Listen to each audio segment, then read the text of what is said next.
녹화를. 네. 자, 시스템이라는 말이 이제 한글로는 개라고 합니다. 여러분들 시스템을 초등학교 때 뭘로 배우시냐면 이걸로 배우세요. 요거 뭘까요? 생태. 그렇죠. 생태계 할 때 시스템을 배우셨어, 이미. 아, 이게 뭐냐면 생태계 속에는 환경적인 요소도 있고 생물적인 요소도 있는데 서로서로 영향을 주고 받는 애들을 다 통틀어서 생태계라고 했거든. 자, 지구도 지구계가 있어요. 자, 지구계는요, 쉽게 말하면 지수기생회가 있어요. 지수기생회.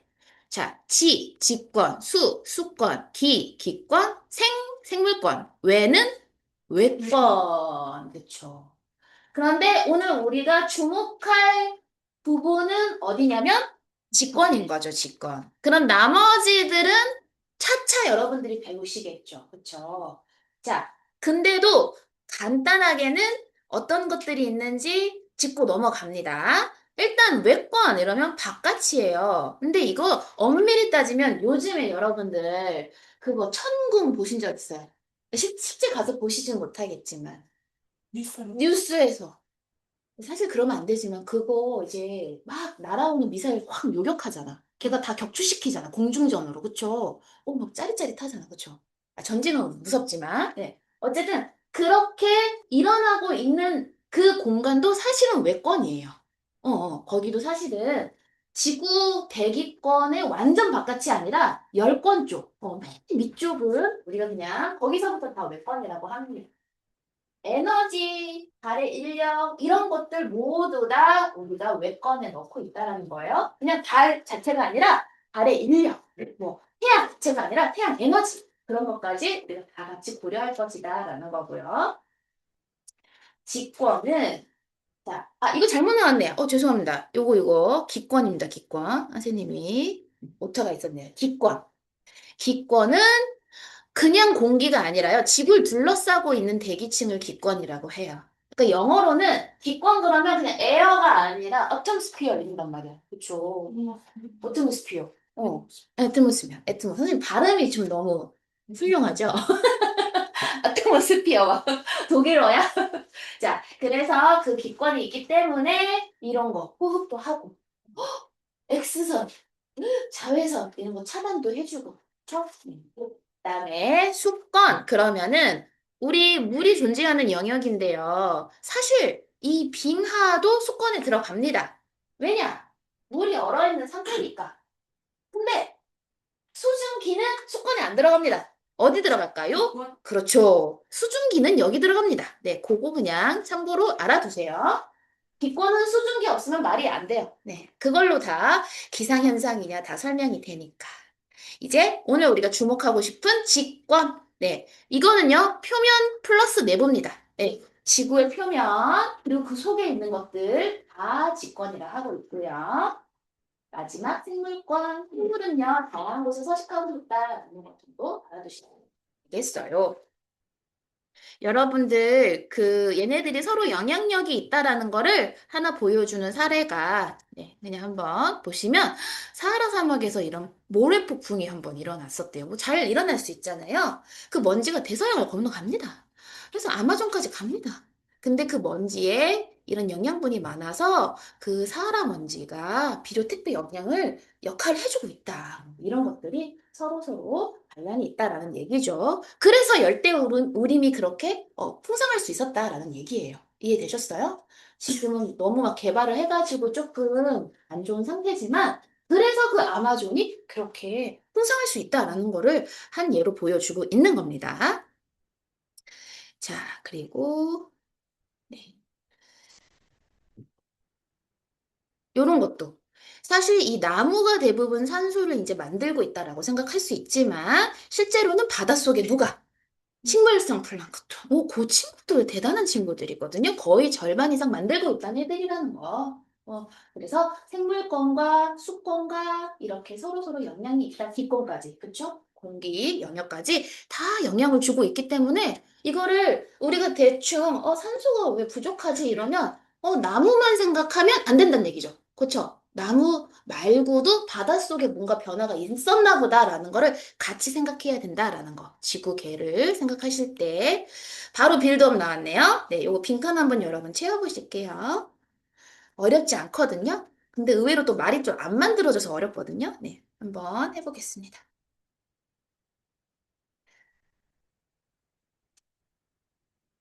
네, 지금 빈칸 힌트를 줘야 되겠네.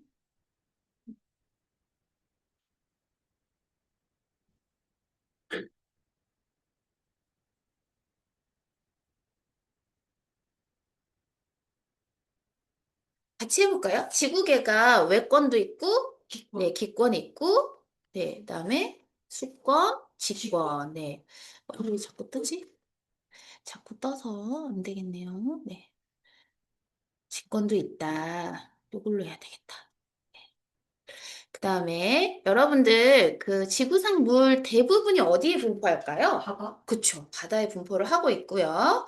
또 육지에 있는 물들은 또 대부분 어떤 상태로 존재를 하냐면 빙하. 이게 그 여러분 나중에 배우실 거예요. 이게 참 그래요. 그래서 결론은 뭐냐면 나중에 배우시는데 물이 부족하다는 거. 어. 엄청 바다가 넓고 물이 많은 것 같으나 바닷물 못 먹고 육지에 있는 건 또 대부분 빙하고. 그래서 지구에 있는 물 중에 몇 프로를 먹냐면 0.1% 먹어 우리가. 그래요? 응, 응. 응. 그냥 그거 하천. 하천이 0.1%밖에 안 돼. 그러니까 물이 부족할 수밖에 없어. 자, 그거를 나중에 배우실 거고요. 생물권은 지구계에 아까 뭐 어디에 있을까? 지구계에서 우리 기권도 있고요. 또 수권도 있고요. 직권도 있고요. 그쵸? 네. 그리고 이제 우리가 조금 더 구체적으로 우리 직권에서 어떻게 지구 층상 구조를 한번 밝혀보는지 알아보도록 하겠습니다. 어, 여러분들 그 시추라는 말 자체가 낯서신 분들도 있겠는데 쉽게 말하면 뚫어보는 거예요. 뚫어가지고 퍼 올리는 거거든요.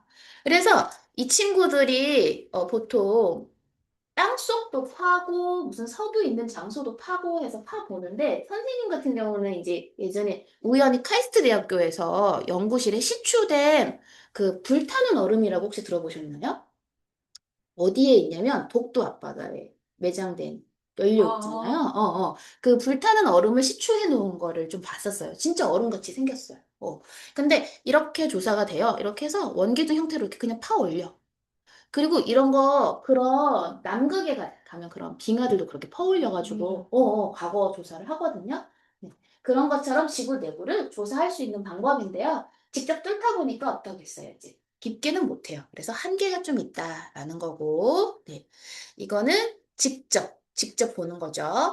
화산 분출물, 이거는 화산 분출했을 때 나오는 거지, 아예 알아서 퍼 올려주잖아요. 그럴 때 지구 내부가 그걸로 확인이 될 수 있다. 이제는 간접적으로는 여기 지진파나 운석 연구를 할 수 있습니다. 이렇게 보통 그래서 직접적인 연구, 간접적인 연구라 하고요. 지진파 아시죠? 네, 지진이 발생했을 때 이 지진파 기록을 분석을 해가지고 알게 되는데 뭐 아까 어떤 사진들이 있었잖아요. 그거 가지고 제가 조금 더 명확하게 말씀드릴게요. 운석은 원래는 이제 지구 외부에 외권에서부터 온 어떤 작은 그런 부스러기들인데 원래 지구도 그런 작은 부스러기가 합쳐져서 형성이 됐기 때문에 지구의 가장 가운데 있는 물질이 뭔지를 이 운석으로 알 수가 있다. 그런 내용입니다. 자, 운석 실제로 보고 있는 건데 왜 간접 연구라고 할 수 있을까? 실제로 눈으로 육안으로 보는 게 아니라 어, 어. 망원경 같은 거. 아니야. 실제 떨어진 운석을 보는 거야. 근데 실제 지구의 구성 요소가 그렇지. 이거 헷갈리면 안 돼. 실제는 아니지만 이게 진짜 지구에 있는 건 아니잖아. 그쵸? 그래서 간접 연구예요. 아시겠죠? 네. 헷갈리시면 안 됩니다. 이 네 개 중에 과학자들이 제일 좋아하는 거 효율적이다. 훌륭하다. 이겁니다. 지진파 분석으로 거의 대부분 정확히 알아내고 있고요. 이거를 가장 효과적으로 활용하고 있습니다. 자, 층상구조, 아까 지진파 분석은 이따가 다시 좀 자세히 말씀드리고, 직권 층상구조가 도대체 어떻게 되어 있는지 한번 말씀드려보면, 네 가지로 되어 있어요. 자, 직권은요, 그냥 땅이 아니에요. 겉에 있는 땅만 말하는 게 아니라 맨 겉에 드러난 지각, 그리고 그 속에 있는 구조들까지 다 직권이에요. 가장 겉에 우리가 이렇게 딱 발로 디디고 있는 부분이 지각입니다. 그러니까 수박으로 치면 수박 껍질 부분, 그렇죠? 그쪽이 직권 가장 바깥에 있고 고체 상태고 범위로 따지면 모호로 비치치 불연속면까지라고 우리가 알면 됩니다. 지표면에서 모호로 비치치. 이거 모호면이라고 합니다. 쉽게 말해서. 모호로 비치치는 과학자 이름이고요. 주로 이 지각이 두 가지인데 대륙 지각과 해양 지각이 있어요. 대륙 지각 쪽으로는 화강암, 해양 지각 쪽으로는 현무암이 주로 구성되어 있는데 이게 다 왜 이렇게 차이가 있냐면 얘네들이 생성될 때 그 마그마가 좀 달라서 그래요. 여러분들 마그마 들어보셨죠? 이 땅속에 암석이 이렇게 녹아있는 상태인데 그 마그마를 구성하는 물질들이 무엇이냐에 따라서 얘네가 이렇게 조금 다르게 생길 수가 있고 또 그게 생길 때 온도도 좀 관련이 있습니다. 그 여러분들 백두산 같은 경우는 한번 화산 폭발하면은 어떻게 되죠? 백두산 한번 폭발하면 우리 이거 완전 대피해야 되는 그런 큰 사건이잖아요. 근데 백두산 말고 하와이는요. 화산이 항상 폭발을 하거든요. 그 여행객들이 하와이 가가지고 폭발하는 거 보면서 다닌단 말이에요. 어, 둘이 좀 차이가 있어요. 얘가 이 백두산 같은 경우는 마그마가 굉장히 점성이 강해. 마그마 점성, 끈적거린다고. 그리고 얘는 마그마 점성이 약해. 그러니까 이게 무슨 소리냐면은 얘네들은 쉽게 쉽게 뚫고 나올 수 있는 반면에 얘는요 굉장히 많은 열과 압력이 발생했을 때만 뚫고 나와버려. 앤드 그런 것도 있고 이 백두산 쪽은 보시면은 약간 단단해. 우리 땅이 단단해.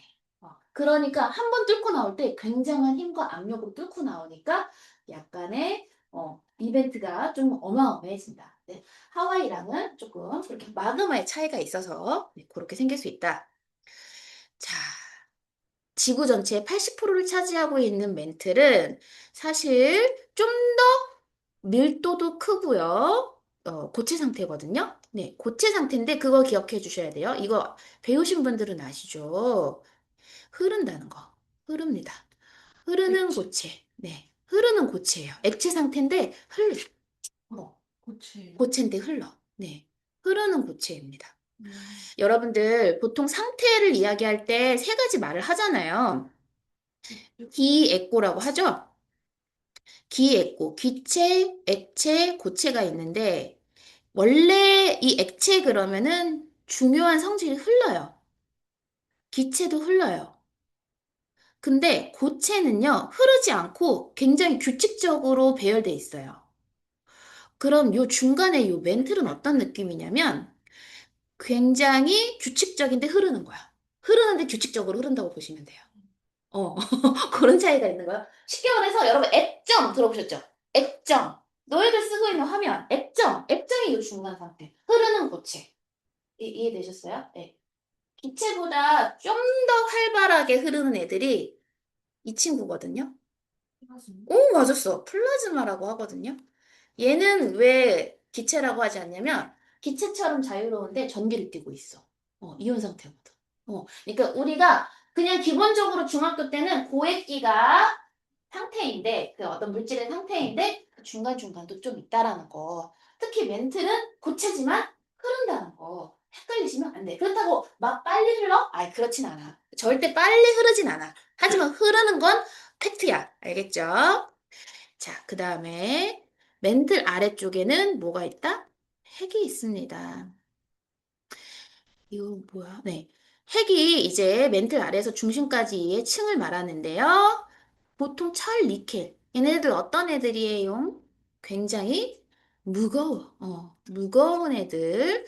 그러니까 지각보다 멘틀이 좀 더 무거운 애들, 멘틀보다 핵이 완벽하게 무거운 애들. 그래서 이런 친구들이 존재를 하는데 재미있는 게 이 핵이 갈수록요, 이 지구 내부가 압력도 크지만 온도도 같이 높아지거든요. 그러다 보니까 막 녹는 거예요. 그래서 액체 상태가 존재를 하는 거야, 녹아가지고. 어디가? 외핵이 그렇다 이거예요. 외핵은 액체 상태로 존재를 해요. 외핵은. 이해되셨죠? 왜 이렇게 무거운데 왜 녹았어? 너무 뜨거워서. 근데 내 핵은 온도도 높지만 그보다 압력이 너무 큰 거야. 더 세게 누르는 거야. 그래서 액체 상태로 존재할 수 없고 오히려 또 그 속은 고체라는 거. 그러니까 멘틀 고체, 그 다음에 잠깐 지각 고체였지? 그 다음에 외핵 액체에 너무 뜨거워서 녹았다가 다시 고체 상태가 된다는 얘기야. 어, 여기 멘틀 아래쪽은 철 니켈이 일단 많다라는 거 기억해 두시면서요. 알겠죠?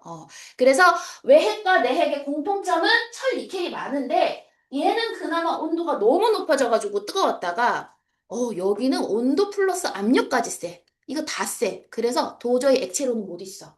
너무 압력이 세서 고체 상태다. 거를 알아두시면 되겠고 요거를 다 밝혀냈다. 뭘로? 지진파로 밝혀냈다라는 거죠. 직접 가보지는 못했지만. 자, 여기 아래 나와 있습니다. 발견자들이 있죠. 네. 여기에서 지금 뭐로 비치치면 이 발견한 사건이에요. 발견했던 사건. 그런 거 다 나와 있는 거거든요. P 웨이브, S 웨이브.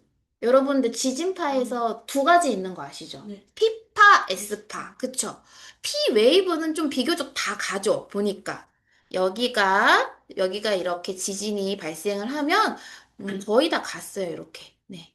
갔는데 S파가 안 오는 곳이 생기더라 이거야. 여러분들 있잖아요. 딱 지진이 발생을 하면 맨 처음 하는 게 뭐 하시라고 보통 그래요. 뭐 안전교육 할 때? 우리는 문 열어놓으라고 하고, 뛰쳐나가라고 해요. 일단 기다리라고 해요. 기다려. 그쵸. 처음은 보통 약한 파가 와요. 약한 파가 혹시 P파인지 S파인지 뭔 아시면.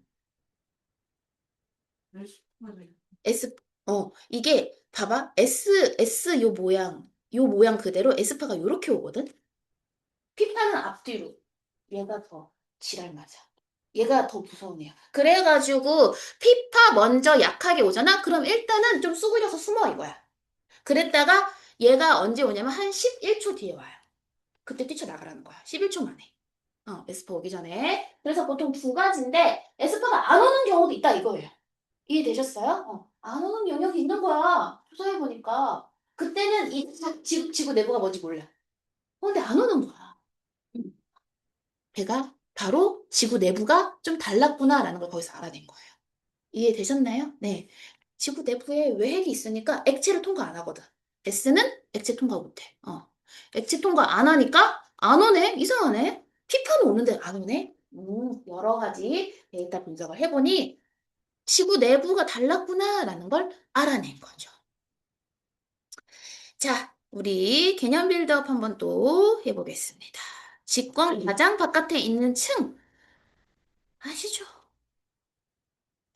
두 글자죠. 지각이죠. 그쵸, 지각. 네. 직권에 가장 가까. 직권을 얘들아, 지구 전체 생각하면 안 돼. 직권은 지구에서도 지각 내부까지야. 자, 지구 내부의 층상 구조에서 액체, 누구밖에 없다? 외핵밖에 없어요. 하지만 흐르는 거는 누구도 있다? 멘틀도 흐른다. 그럼 외핵도 흐를까? 흐르지, 당연히. 얘도 액체니까. 알겠죠? 예. 그다음에 자, 빠르게 넘어가서 자, 우리가 이제 구체적으로 지각은 어떤 물질들로 이루어져 있는지 보도록 하죠. 일단은 여러분 지각 자체 보세요. 직권에서는 뭐가 있었어요? 지각, 멘틀, 외핵, 내핵이 있었어요. 자, 이제 우리는 어디에 주목하냐면 직권이 아니라 지각에 주목하겠다. 알겠죠? 지각은 또 뭘로 만들어졌다? 암석으로 만들어졌다. 그러면 혹시 암석은 또 뭘로 만들어졌는지 아는 사람? 광물입니다. 네, 여기까지 가는 거예요.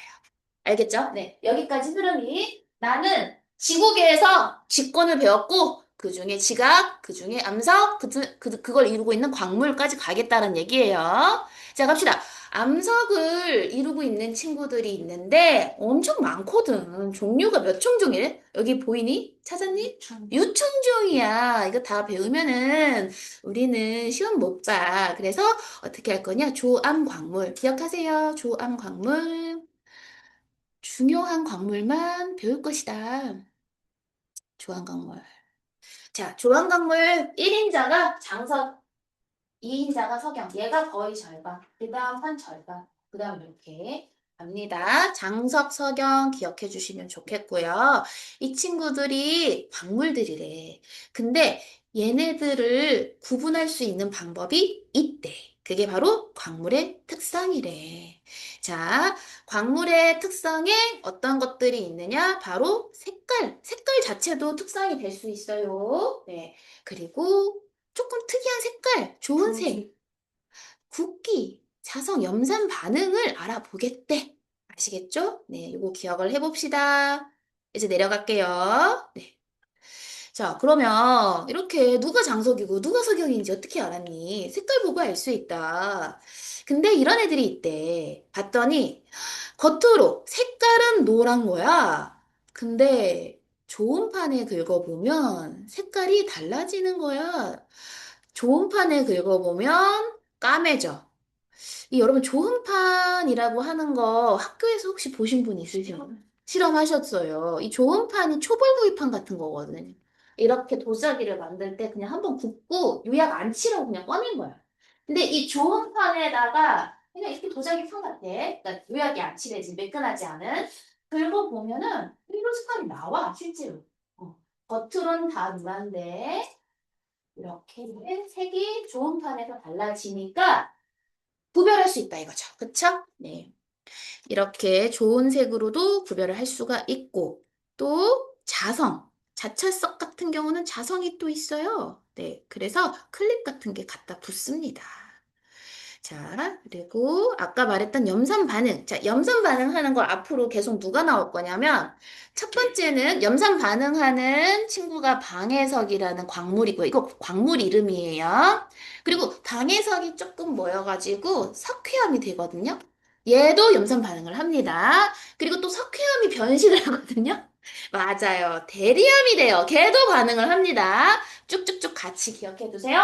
방해석, 석회암, 얘는 광물이야. 얘는 뭐야? 석회암은 암석이야, 암석. 그쵸? 대리암은 변성암인데요. 어쨌든 다 얘네들이 염산 반응을 하고 있으니 기억을 해달라. 그리고 굵기라고 하면은 서로 긁어봐가지고 누가 강력한지 알아보는 건데 지금 여러분 보실 때 지금 누가 긁힌 것 같아요? 석영이 긁힌 것 같아요? 방해석이 긁힌 것 같아요? 방위소세. 지금 방해석이 엄청 약한 애입니다. 네. 그래서 석영 같은 경우는 너무 단단해가지고 이 친구는요. 요거 한번 적어보실래요? 좋은 색 알 수 없어요. 좋은 판이. 좋은 판에 얘가 안 긁혀. 좋은 판에서 안 긁혀. 그래서 얘를 알아보려면 좋은 색 알아보려면 어떻게 하면 되게? 석영을 쪼개 부셔야 돼. 아시죠? 네. 그만큼 강한 애라는.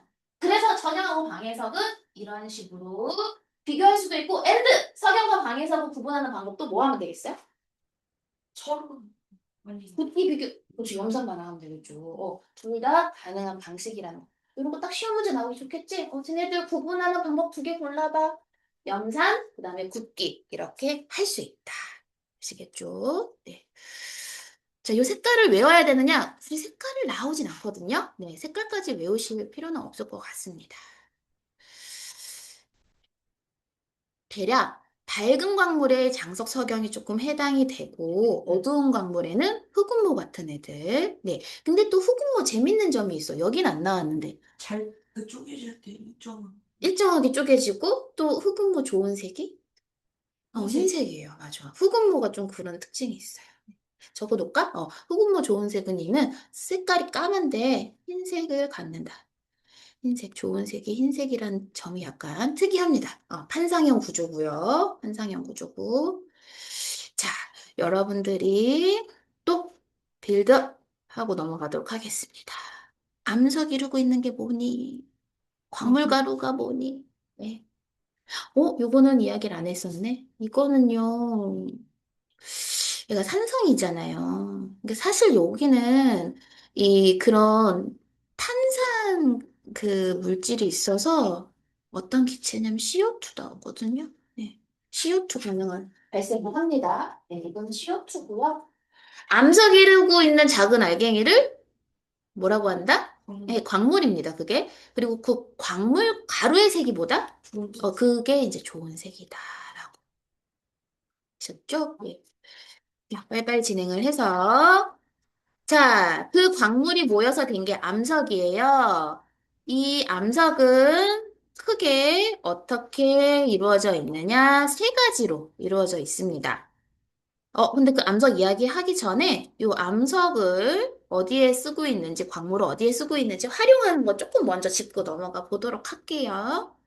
아까 뭐 대륙지각이 약간 좀 화강암 구조로 되어 있다. 화강암 단단하거든요, 여러분. 단단해요. 네, 단단해가지고 건축 재료. 자, 단단하긴 화강암이 단단한데 그거 있어요.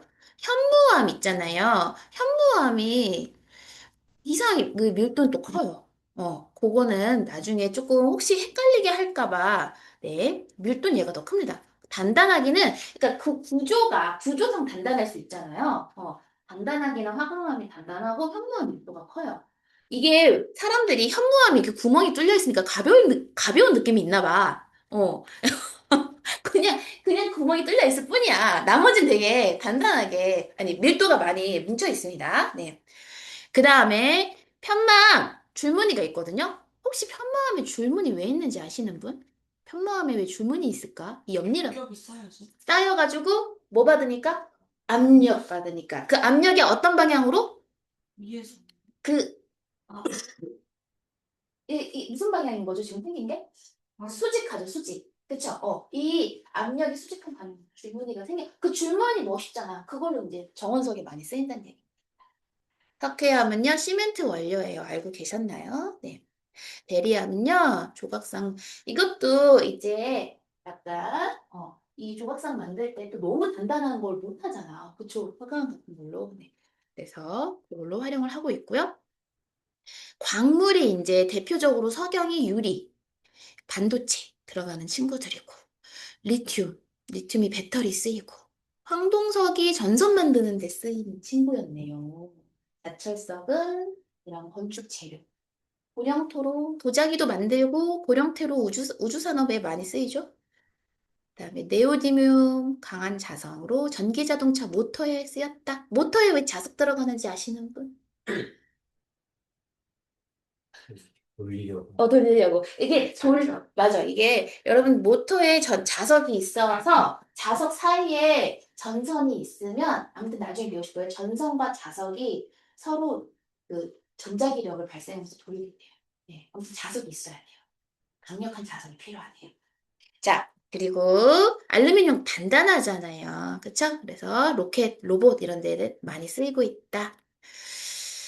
어쨌든 그렇습니다. 이거 히토류도 많이 들어보셨을 것 같은데요. 네, 첨단 산업. 중국에서 많이. 맞아요, 맞아요, 맞아요. 네, 이 첨단 산업에 꼭 필요한 그런 재료입니다. 그래서 우리가 광물을 잘 알아야만 우리가 돈을 벌 수 있다. 암석으로부터 유용한 뭐를 얻을 수 있다? 네, 광물을 얻을 수 있다. 그리고 여기 다리 건설이나 건축물에 뭐가 쓰인다고? 이 시멘트는 석회. 석회암. 유리를 한번 기억해 보래요. 석영. 석영이래요. 네, 이런 애들이 좀 유명하니까 기억해 주세요. 라는 겁니다. 자, 이제 그 광물을 가지고 이루어진 암석은 어떻게 있느냐? 크게 쉽게 말하면 돌이잖아요. 과학자들이 이 세상에 있는 돌들을 몇 개로 나눠놨게? 엄청 많을 것 같아. 엄청 많은 건 광물이었고, 되게, 맞아. 세 개로 나눠놨단 말이야. 뭐예요? 화성암 첫 번째. 화성암. 뭐가? 마그마가 굳은 거. 마그마가 굳어가지고 화성암을 우리가 알 수 있고요. 그 화성암은 분류를 두 가지 방법으로 하고 있어요. 일단은 결정 크기에 따라, 그리고 색에 따라 분류를 할 수 있습니다. 얘가 밝으냐, 아니면 좀 크냐, 네, 그래서 요런 그래프 좀 잘 분석할 줄 알아야 된다. 헷갈리지 마라 이거죠. 그쵸? 자, 우리가 여기 보시면은 예전 선생님 여기를 반섬노감도 있어가지고 반섬하, 현안, 유문 이랬거든요. 여긴 안산함이 있어서. 근데 어쨌든 여러분 기억하셔야 됩니다. 자, 한번 자세히 볼까요? 자세히 볼까요? 한번 보고 한번 물어봐야지. 내가 그냥 너희들 아무나 막 물어볼 거야. 쫄리지? 쫄리지? 결정이 작아. 이쪽. 작은 애들은 현무암, 유무남. 큰 애들은 반화. 그래서 현유, 반화. 이렇거든요. 기억해야 돼요.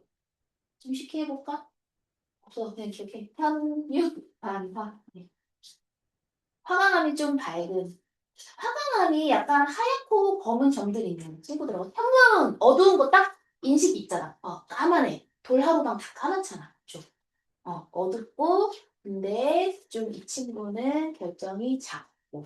작을 수밖에 없는 이유, 제주도 떠올리면 제주도가 물에서 생긴 화산섬이고, 물속이 좀 추워, 차가워, 빨리 식어. 그래서 작아. 이해되시죠? 네. 그래서 현무암을 주축으로 조금 기억을 해두시면 좋아요. 여기서 한번 물어볼게요, 여러분. 바로. 이렇게 해가지고요. 짜잔. 난 이번에 이걸로 결정을 할 거야. 이건 적지 마. 내가 지금 물어보는 거야, 그냥. 이렇게 내 영역이 있잖아요. 자, 오늘 맨 처음 왔던 친구가 지원이었어. 그래서 맨 처음 물어보겠어. 지원아, 지원아, ABCD 중에 현무암 어딨니? ABCD 중에 현무암. C. 결정이 작고 여기가 어둡고, 그쵸? 잘했어요. 아, 내가 그런 표시를 안 했네? 여기가 어두운지 밝은지? 근데 이게 맞다고 봐야 돼. 밝아지니까, 그쵸? 네, 잘했어요. 현무암. 그쵸? 그 다음 온 친구가 희찬이었어. 희찬아, 화강암 어디야? A, B, C, D 중에? 그 비, B 맞았어요. 여기가 화강암이에요. 네, 이런 식으로 나온다는 얘기예요. 우리 희찬이하고 우리 지원이 오늘 수고가 많았어요. 일찍 와가지고. 네, 난 넘어가겠습니다. 네. 자, 그 다음에 여러분들 두 번째 암석은 퇴적암입니다. 퇴적암. 여기에서 필요한 게 퇴적물이세요. 이 퇴적물은 쉽게 말하면 자갈, 모래, 흙 이런 친구들이죠. 이 친구들이 이렇게 된대. 운반하고 퇴적하고 다져지고 굳어진대. 자, 여기에서 조금 키포인트만 말씀드리면 일단 운반은 누가 도와주죠? 흐르는 물이, 그쵸? 유수의 도움으로 운반을 쫙 합니다. 내려옵니다. 내려와가지고 그 유수가 이제 바다로 도착한 순간 모든 애들을 그냥 퇴적된 거예요. 그쵸? 그냥 던져졌다 이거야. 자, 던져지고 그 다음에 다져지는 거 뭐냐면 위에서 계속 던져. 그러니까 계속해서 가까워지는 거예요. 요거는 다져지면 가까워짐이라고 보시면 돼요. 계속 가까워지는 거예요. 그러다가 굳어짐은 뭐라고 우리가 이야기해야 되냐면 풀칠이야, 풀칠. 물속에 풀이 있거든. 예를 들면은 조개 껍데기 같은 애들이 약간 석회암 그런 어떤 물질이 있는데 여러분도 아시다시피 석고 들어보셨죠? 물에 녹았다가 이렇게 바깥으로 수분이 빠지면 굳잖아요. 그런 느낌으로 풀칠을 해줄 수 있다고. 그래서 이 과정을 세세하게 아셔야 됩니다. 아시겠죠? 교과서에서 다져짐은 그냥 가까워지는 거고요. 그 다음에 굳어짐이에요. 네. 공간 퇴적, 다져짐, 굳어짐입니다. 이 순서대로 퇴적감이 생긴다. 자, 그 다음에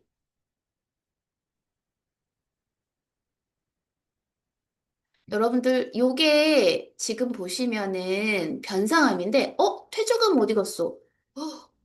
퇴적감이 사라졌다. 그림이 사라졌다. 어이구 이런. 퇴적감의 종류. 이거 중요한데? 퇴적감 중요한데? 여기다 좀 적어볼까요, 여러분? 네. 자, 퇴적감은요, 일단은 진흙이 이제 굳어서 생긴 거 뭐라고 할까요? 이암, 그쵸. 그 다음에 이 진흙 말고 모래 같은 애들이 굳어서 생긴 게 이제 사람이죠. 자, 근데 여기서 헷갈리지 마셔야 되는 게 여러분 모래 그 사이사이에 진흙이 있을까요? 없을까요? 있을 거. 있죠. 그러니까 사암은 모래 플러스 진흙인 거야. 이해되시죠? 네. 그래서 그걸 그렇게 기억해 주셔야지 모래만 있다? 아닙니다. 그럼 여감은 뭐가 있는 애들일까? 자갈 포함해서 다 있는 거예요. 아시겠죠? 네. 그래서 자갈부터 모래, 그 다음에 진흙까지 다 있으면 이제 얘가 여감이다. 참고로 여러분 응회암이라고도 하는 애가 있거든요. 응회암은 누가? 화산재가 쌓여서 생긴 애예요. 응회암은. 이건 사실 책에 안 나올 때도 많아요. 하나 또 있는데 혹시 아시는 분? 태저감 중에 하나 더 있는데. 응? 맞아요. 석회암. 이 석회암 애들은 어떻게 해서 생긴 거냐면 조개 껍데기 같은 애들 있죠. 그쵸? 이런 친구들 껍데기 동물의 사체에서 그런 껍데기 속에 어떤 탄산칼슘들이 있거든요. 걔네들이 이제 석회암이 된 겁니다. 자, 이제 세 번째 암석, 변성암 이야기를 해보도록 하겠습니다. 뭔가 변했겠지. 뭐가 변해? 변성암은 화성암이 변할 수도 있고 퇴적암이 변할 수도 있어요. 자, 죄송합니다. 여기 퇴적암에서 중요한 특징이 뭐냐면 층리 있어요, 층리. 네, 층리 있어요. 왜냐면 퇴적이 될 때 같은 무게의 같은 크기를 가진 애들이 먼저 순서대로 좀 쌓이겠죠. 그렇죠? 물에 떨어지는 어떤 속도 차이 때문에. 그래서 그 모양이 일정하게 층을 이루고 있어가지고 층리가 있다. 그다음에 변성암은 압력 또는 열을 받아서 변한 거예요. 암석이. 그래서 얘가 어떤 특징을 갖고 있느냐? 이런 염리가 있다라는 거. 아까도 말했지만 압력을 양옆으로 받으면 이렇게 지금 뭐가 이렇게 눌린 거냐면 요 입자들이 눌린 거예요. 자, 입자들이 눌렸어. 자, 그래서 여러분들 아까 화성암에서 결정이 좀 큰 애들을 우리가 그 이름도 얘기 안 해줬네. 어이구야. 뭐라고 했었죠? 화성암이 두 종류거든요. 심성암이 있고 또 뭐가 있죠? 그쵸? 누가 그 결정이 좀 큰 애들이죠? 오, 심성암이 큰 애들. 어떻게? 자, 심성암이 결정이 좀 커. 왜냐면 얘가 어디에서 생산이 된다? 마그마. 제가 이거 좀 쓱 넘어간 게 초등학교 때도 배우지 않았나요? 그쵸? 이 결정 크기 막 배우셨죠? 얘가 땅속에서 높은 온도에서 천천히 식어가지고 결정이 크단 말이에요. 근데 암석의 세계에서 또 결정이 커 보이는 애가 누굴까? 지금 보니까. 뭐? 이 친구하고 변성암인 거야. 봐봐. 변상함도 이게 지금 보시면 이렇게 눌려가지고요. 옆에서 보면 커 보여요.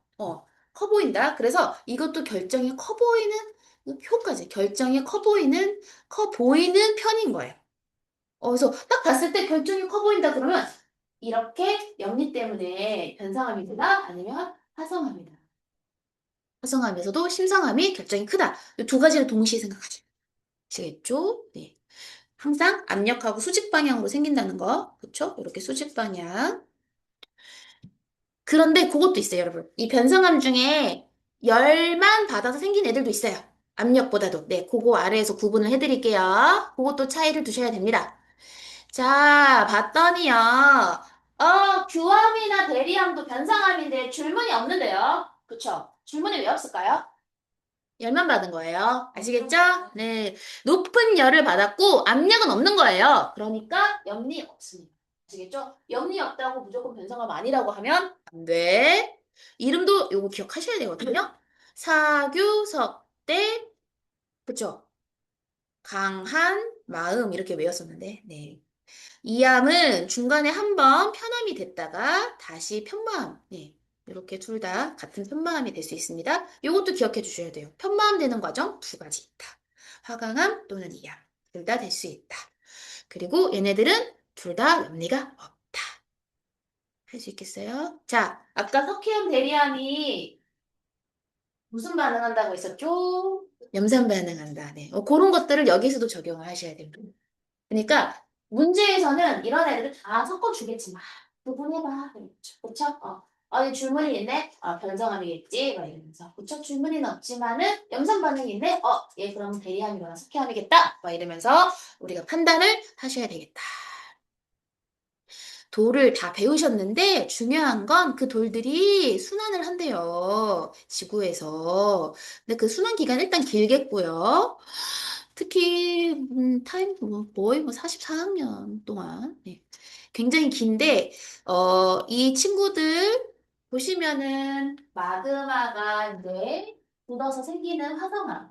이 화성암이 어떻게 부셔져가지고 퇴적물이 될 수 있죠? 퇴적물이 다시 퇴적될 수 있고 얘가 만약에 압력받았어. 반성을 했다. 다시 또 녹았어. 네, 이렇게 순환을 다양하게 하고 있다라는 거 알아두시면 되겠습니다. 자, 그리고 여러분들 토양이 마지막 이야기인데 여기에서 이제 다음 직권의 이동 전에 마지막 이야기인데요. 토양까지 하고 잠깐 쉬면서 네, 우리 또 그 다음 시간 가져보도록 하겠습니다. 사실 지구가 지금 여러분 가만히 있는 것 같아도 부셔지고 있어요. 그렇죠? 지구는 계속 부서진다? 자, 보시면 지구 지표 겉에 표면의 암석이요. 부서지는 현상이거든요. 네, 근데 그게 대표적으로 세 가지 때문에 부서진대요. 물, 공기, 생물. 자, 요거 기억해 주시고. 자, 두 가지 방법으로 부신대요. 하나는 물리적으로. 그 다음은 화학적으로 부셔버리고 있대요. 물리적으로는요, 물이 얼어서 부셔지고, 식물 뿌리 때문에 부셔지고, 압력 변화 때문에 부셔진대. 이게 무슨 말이냐? 암석이 이렇게 만들어졌는데, 어머, 틈새가 있네. 물이 들어갔다가 얼었네. 물이 얼면 늘어나잖아요. 늘면서 압력을 막 가해. 나 늘어날 거야. 비켜. 네. 그렇다고 이게 바로 부서지진 않아. 근데 제가 압력을 받았다? 그 다음 해가 되면 다시 압력이 약해지겠지. 물이 다시 녹으면서. 자, 우리나라 같은 경우는 사계절이 뚜렷하잖아요. 막 얼었다 녹았다 계속 하잖아. 어떻게 된다? 암석이 약해진다 이거야. 암석이 약해져가지고 이제 나중에 쉽게 부셔집니다.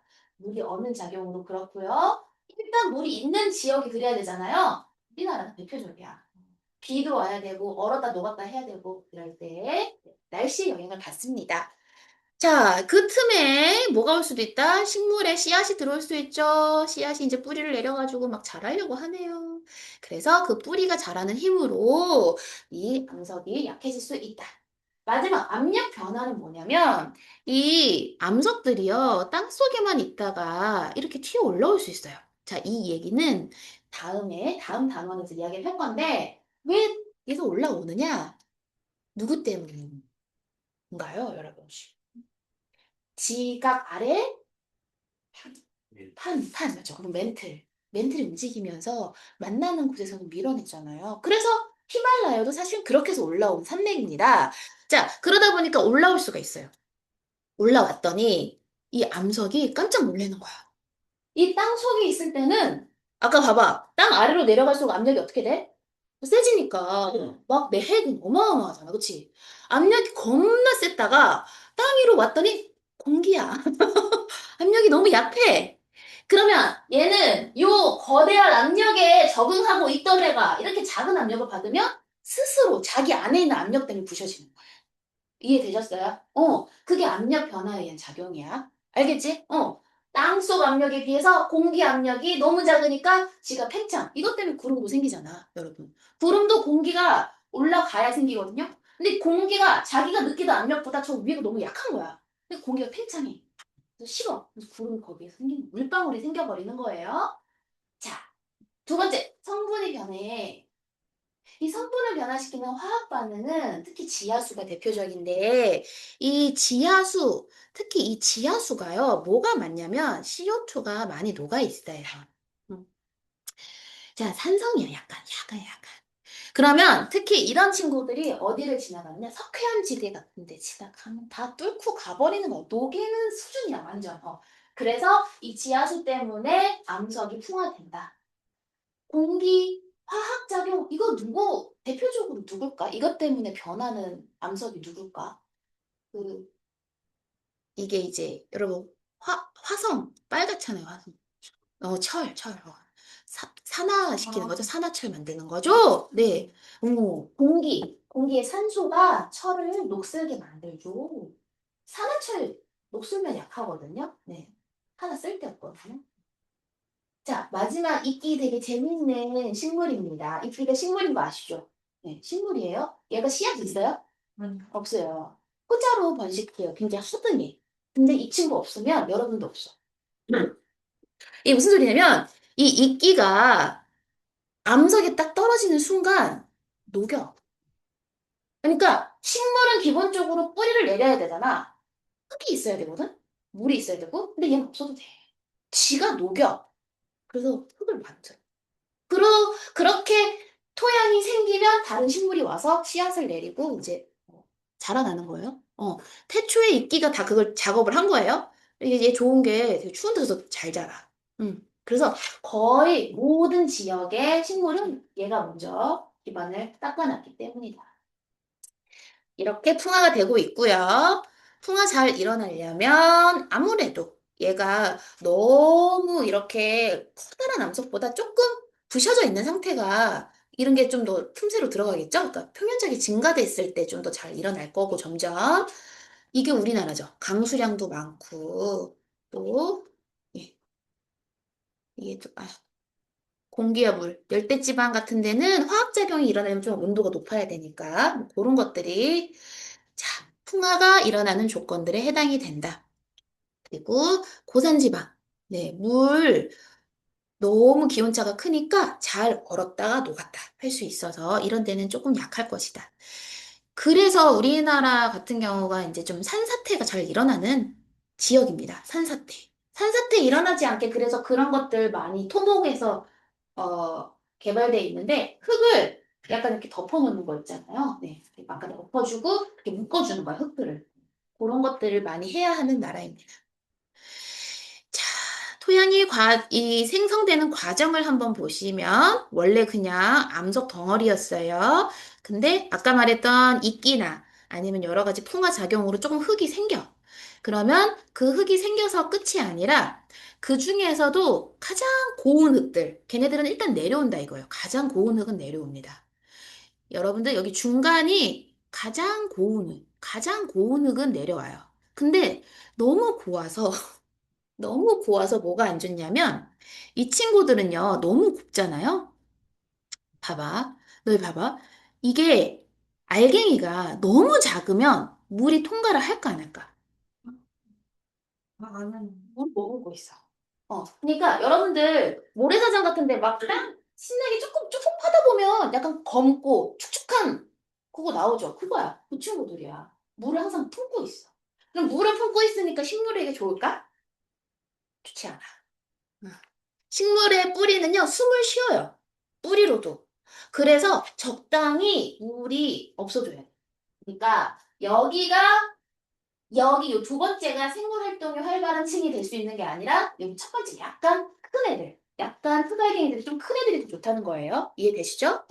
그래서 약간 물도 잘 통하고 공기도 잘 통하고. 여러분들이 요 두 흙의 차이를 좀 알아두시면 되겠고 생성된 순서는 어떻다? 일단 1번이겠죠? 2번이겠죠? 여기가 3번, 4번이라는 거. 네. 얘가 먼저 지금 네. 그쵸, 그쵸. 잠깐만. 순서가, 이렇게 하면 좀 헷갈릴 것 같은데? 하나, 둘, 셋, 넷. 그러니까, 이 말이야. 요 생물 활동이 활발한 층이 입자가 조금 더 크다는 얘기예요. 네, 입자가 얘가 좀 더 크고, 그 다음에 얘가 더 고와서 내려왔다는 얘기예요. 아래층에 있지만 얘가 좀 더 큰 애가 아니라는 거야. 이해되셨나요? 얘가 요거 다음에 생긴 애란 얘기입니다. 네. 그리고 그것보다는 요 맨 위에 있는 게 생물 활동에게 좋다라는 거고요. 그다음에 일단은 뭐 삶의 터전, 또 물, 뭐 이런 것들 도움이 된다. 이런 얘기가 조금 있었어요. 어떤 초원식물들이 사라지니까 그 맨 위에가 이제 여기 표토예요. 표토가 없어진 거야. 표토가 통째로 날아가가지고 이제 아예 사람들도 거기서 살 수가 없었다. 왜 걔가 날아가면은 이제 네, 거기에서 흡초가 사라지면서 이제 사람들이 이동을 했는데 토양이 그만큼 생물권의 기반이 된다라는 거 그런 것들을 알아두시면 되겠습니다. 요거 보셔요. 1cm 형성되려면 수백 년 이상이 걸리니까 사라지면 안 되겠죠. 자, 네, 빌드업 해보겠습니다. 암석은 무슨 작용으로? 네, 두 글자. 네, 풍화작용입니다. 그다음 밤과 낮의 기온차 큰 지역에서는 뭐가 자꾸 얼어요? 물이 얼어가지고 풍화될 수 있고요. 자, 요게 뭐다? 헬미토전을 제공하는 걸 뭐라고 해야 된다? 여기가 이게 이제 토양이라는 거죠. 네. 토양도 우리가 직권에서 중요한 부분이라는 거를 인식을 하라 이겁니다. 네. 쉬고 싶으시죠? 제가 보통 정가 계셔가지고 오늘은 지금 쉬도록 할게요. 5분간 쉬었다가 네, 이제 1단원을 할 건데 지금 이제 1단원 물질의 특성 안 하시는 분 있으시죠? 손 한번 들어주실래요? 네. 어, 인율이야? 인율이밖에 없어? 아, 인율이가 선택을 해. 너 혹시 이어폰 있어? 노래 듣는 거 있어? 근데 왜냐면 너가 이동을 해가지고 문제를 풀어도 되고 선생님 설명이 너한테 상관이 없잖아. 그래서 이동을 해도 되고 아니면 여기서 공부를 해도 되고 문제를 풀면 되거든 이제 1시간 동안 어떻게 할래? 이동을 할까? 인유라? 괜찮아. 여기 있고 싶어? 같이 함께 하고 싶어? 있겠어요. 그러면 뭐 이어폰 들으셔도 돼요. 네. 선생님 말소리가 좀 방해가 될 수 있을 것 같은데 문제 풀 때 괜찮겠어? 알겠어요. 네. 그러면 우리 5분간 쉬었다가 네. 하겠습니다. 어? 아니, 우린 계속 진행해. 개념 계속 들어야 돼요. 네, 네. 문제는 나중에 풀겠습니다. 네. 5분간 쉬었다 화장실 다녀오시고요. 네.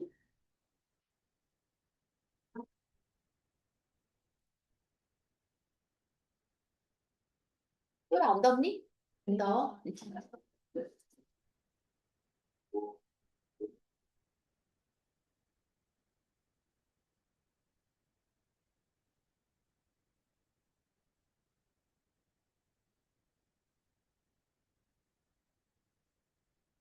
이유가 있잖아. 그 뒤에 문제를 이제 쭉풀수 있거든. 최근 정가 그래서 문제까지만 이동 전까지 한번 쭉 풀어보세요. 오빠를 잘할 수 있을게요. 채점도 해보세요.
물질의 기본적인 특성이 있는데요. 일단 그냥 눈으로 볼 수 있어요. 겉보기 성질이 좀 있어요. 색깔, 또 냄새, 맛 이런 게 겉보기 성질입니다. 네, 그래서 물질의 특성에 약간 안 그럴 것 같지만 색깔 이것도 특성인 거예요. 아시겠죠? 색깔, 냄새 다 특성이라고 할 수 있습니다.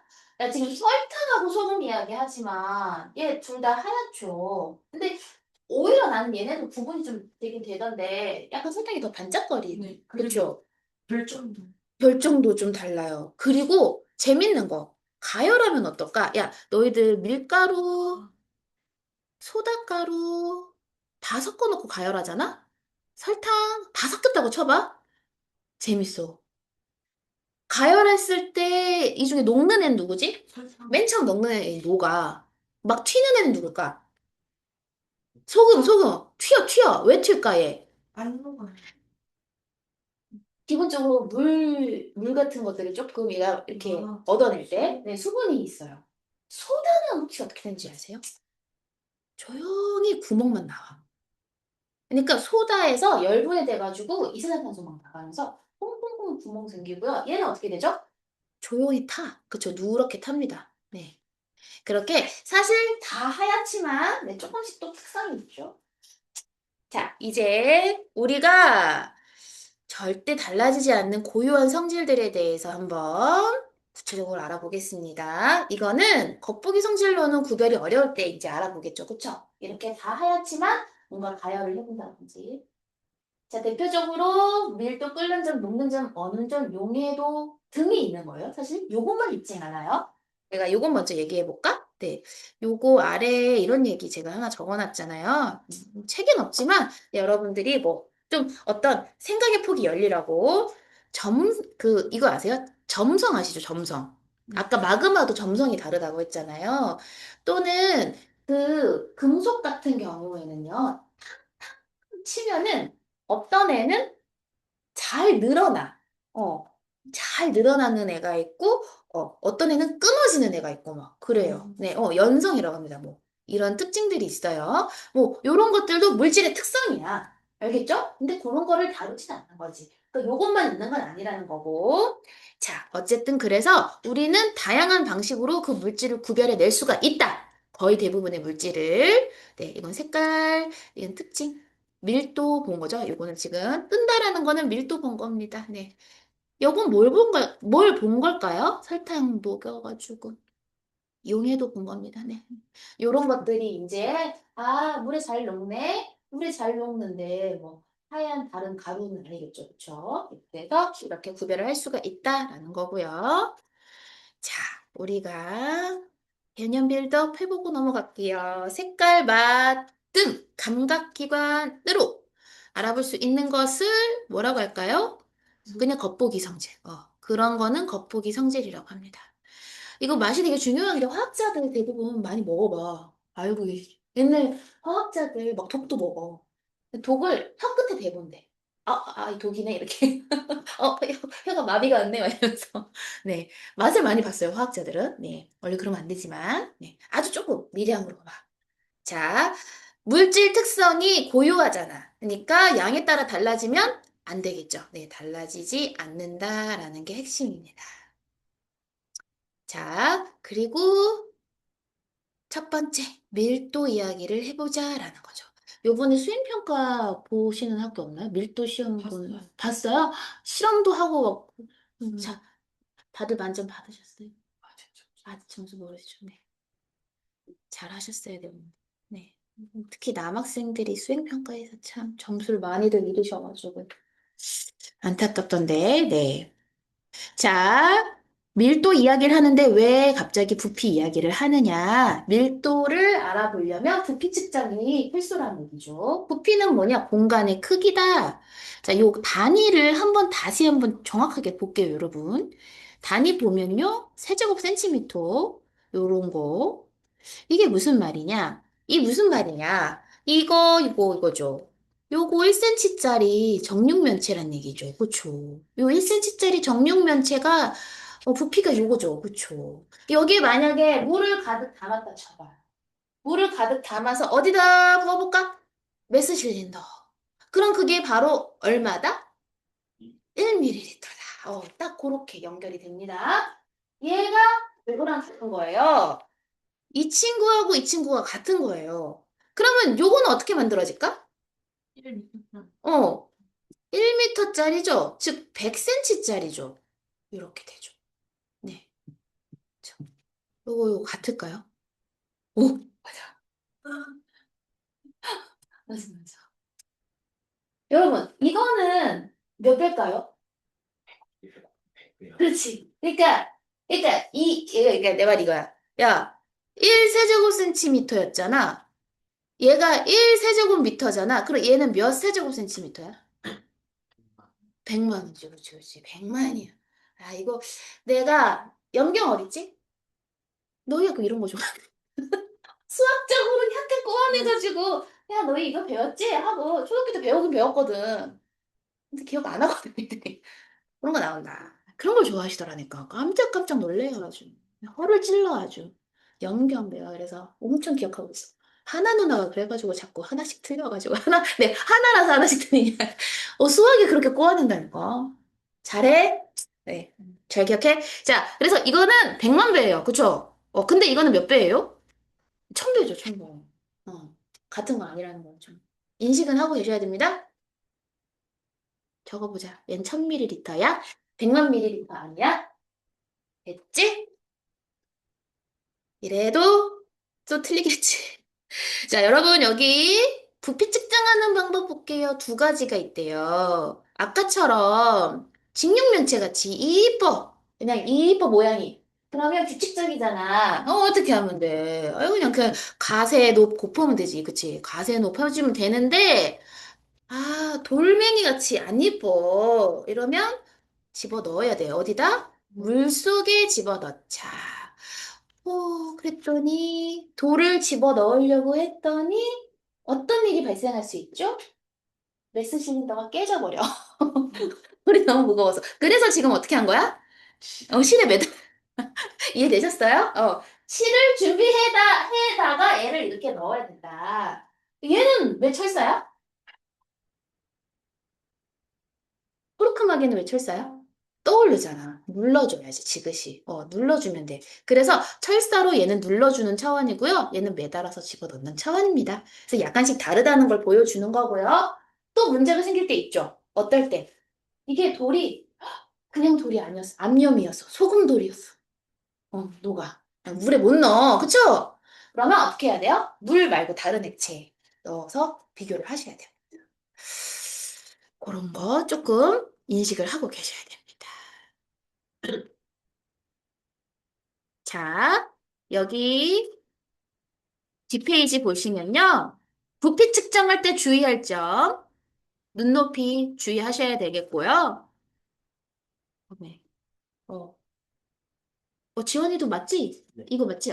눈높이 주의하셔야 되겠고요. 여러분들 이 눈금 실린다는 이런 모양인 거 아시고 피펫도 눈금이 있는 그렇게 보시면 돼요. 되게 커다란 스포이트 같이 느끼시면 되거든요. 아주 미량을 잴 때, 아주 조그만 걸 잴 때 눈금이 세세하니까 이거를 이용하는 거예요. 네, 어쨌든 피펫도 요거 액체 부피 측정 도구라는 거 알아두시고 오목한 액체 어디가 눈높이 맞는 거예요? 여기 눈높이. 요렇게 보셔야 된다. 여기를 읽으셔야 돼요.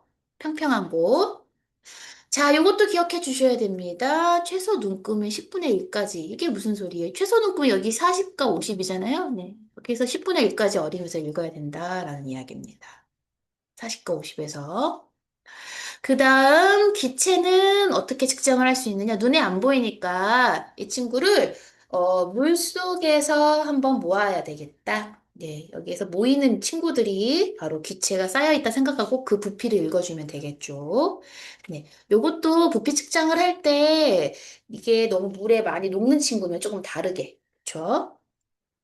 그리고 우리가 두 번째, 부피를 측정했다면 질량도 측정을 할 수 있어야 되는데요. 여러분들 요거 전자저울이요.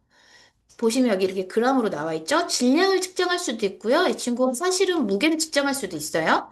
그냥 그렇게 알아두시고. 자, 이 질량은 고유한 양이니까, 네. 무게와 다르다라는 거 좀 알아두시면 되겠습니다. 그람, 킬로그램, 이것도 아시죠? 몇 그램이에요? 1kg은? 그렇죠. 1000g인 거 아시죠? 네. 이것도 좀 헷갈릴 수도 있으니까 잘 생각하시면서, 어, 이거 뭔지 아세요? 요거 뭐 하는 건지 아세요? 전자저울에서? 물, 요거, 이렇게 뒤에 있거든요? 0점 조절해요, 얘도. 그래서 평평한 곳에 놓고, 네, 측정을 하시는 거고요. 지금 비커를 넣어서 일단은 비커의 무게를 0으로 만들어 버린 거죠. 그쵸? 그리고 나서 이제 물질의 어떤 질량을 측정할 수 있다는 거를 보여주시고 있습니다. 자, 결론. 밀도는 뭐냐면, 일정한 부피에 해당하는 물질의 질량을 이제 밀도라 하고요. 얘를 이렇게 단위를 쓰고 있습니다. 이때 요거는 서로 같잖아요. 그쵸? 세제곱센티미터하고 밀리리터는 같기 때문에 요거 똑같이 쓸 수 있다라는 거 같다 알아두시면 되고 내가 1ml라고 해도 되고 세제곱센티미터라고 해도 됩니다. 이때는 안심해서 쓰셔도 됩니다. 그다음에 여기 보시면 요런 이야기 온도나 압력이 일정하다면이라는 조건이 필요해요. 자, 요거 중요합니다. 온도나 압력이 일정하다면이라는 거야, 이게. 이게 압력이 일정하다는 얘기예요. 만약에 바뀌면 뭐도 바뀔 수 있다? 밀도 같은 물질이어도 바뀔 수 있다. 그래서 물의 밀도하고 얼음의 밀도가 다르죠? 예, 특히 얼음이 뜨잖아요. 그쵸? 온도와 압력이 달라서 그거는 다른 거예요. 그러니까 요거 중요하죠. 밀도에서는 요게 겁나 중요해. 얘가 같다라는 조건. 그래서 요거를 표시해야 돼. 이걸 표시해 줘야 돼. 그래서 밀도를 얘기할 때 표시해야 될 거 온도와 압력이에요. 표시해야 될 거 부피와 질량 이렇게 쓰는 애들이 있어. 아니야, 그걸 표시하라는 게 아니라 온도와 압력을 표시해야 돼. 알겠죠? 번호에 온도와 압력, 부피와 질량, 이거 부피와 질량이라고 써놨어요. 아니야. 밀도를 이렇게 물이 1이다라고 말할 수 있는 근거는 물이 4도씨에서 1기압일 때예요. 그런 걸 표시해 줘야 된다는 얘기예요. 그래서 온도와 압력을 표시하는 게 기본입니다. 자, 그리고 요 밀도 한번 비교해 볼게요. 지금 돌 제일 무겁죠? 그쵸? 지금 보시면 플라스틱이 누구하고 누구 사이에 있는 건지 느낌이 딱 오시나요? 플라스틱이? 네. 우리가 식용유 사이에 있는 거죠? 그쵸? 그런 느낌 오시죠? 네. 아, 그리고 헬륨이 가벼운 기체거든요. 그래서 이렇게 떠오르고. 그다음에 이산화탄소 정말 저렇게 가라앉습니다. 그래서 불 끌 수 있는 거예요, 여러분. 이산화탄소 자체가 뭔가 불을 끄는 어떤 물 성질이 있는 게 아니라 무겁잖아. 덮어. 탄소 차단. 알겠죠? 얘가 이렇게 무겁다는 얘기입니다. 무거우니까 아래쪽 물, 지하수에 많이 녹아있는. 그쵸? 네. 자, 여러분들 비교 한번 해주고 있네요. LNG는요, 여러분들이 지금 집에서 쓰는 천연가스. 천연가스 주성분 이거 기억나시는 분 있나요? 이건데. 아, 이거 아직 안 배우셨나? 메테인. 네, 메테인. 메테인. 얘가 천연가스. 우리 집에 오는 거. 이 친구 가벼운 편이죠. 그렇죠? 이 친구가 만약에 유출됐다. 검출기가 어디에 있어야 된다? 위에 좀 있어요. 네, 천장 쪽에 달려야지. 만약에 바닥에 놓으면 검출돼도 모른다. 그쵸? 자, 그런 걸로 우리가 물질을 구별할 수 있구나. 그다음 지금 밀도 나타날 때 아까 얘기했죠? 온도와 함께 압력도 표시해야 된다. 빌드업 해봅시다.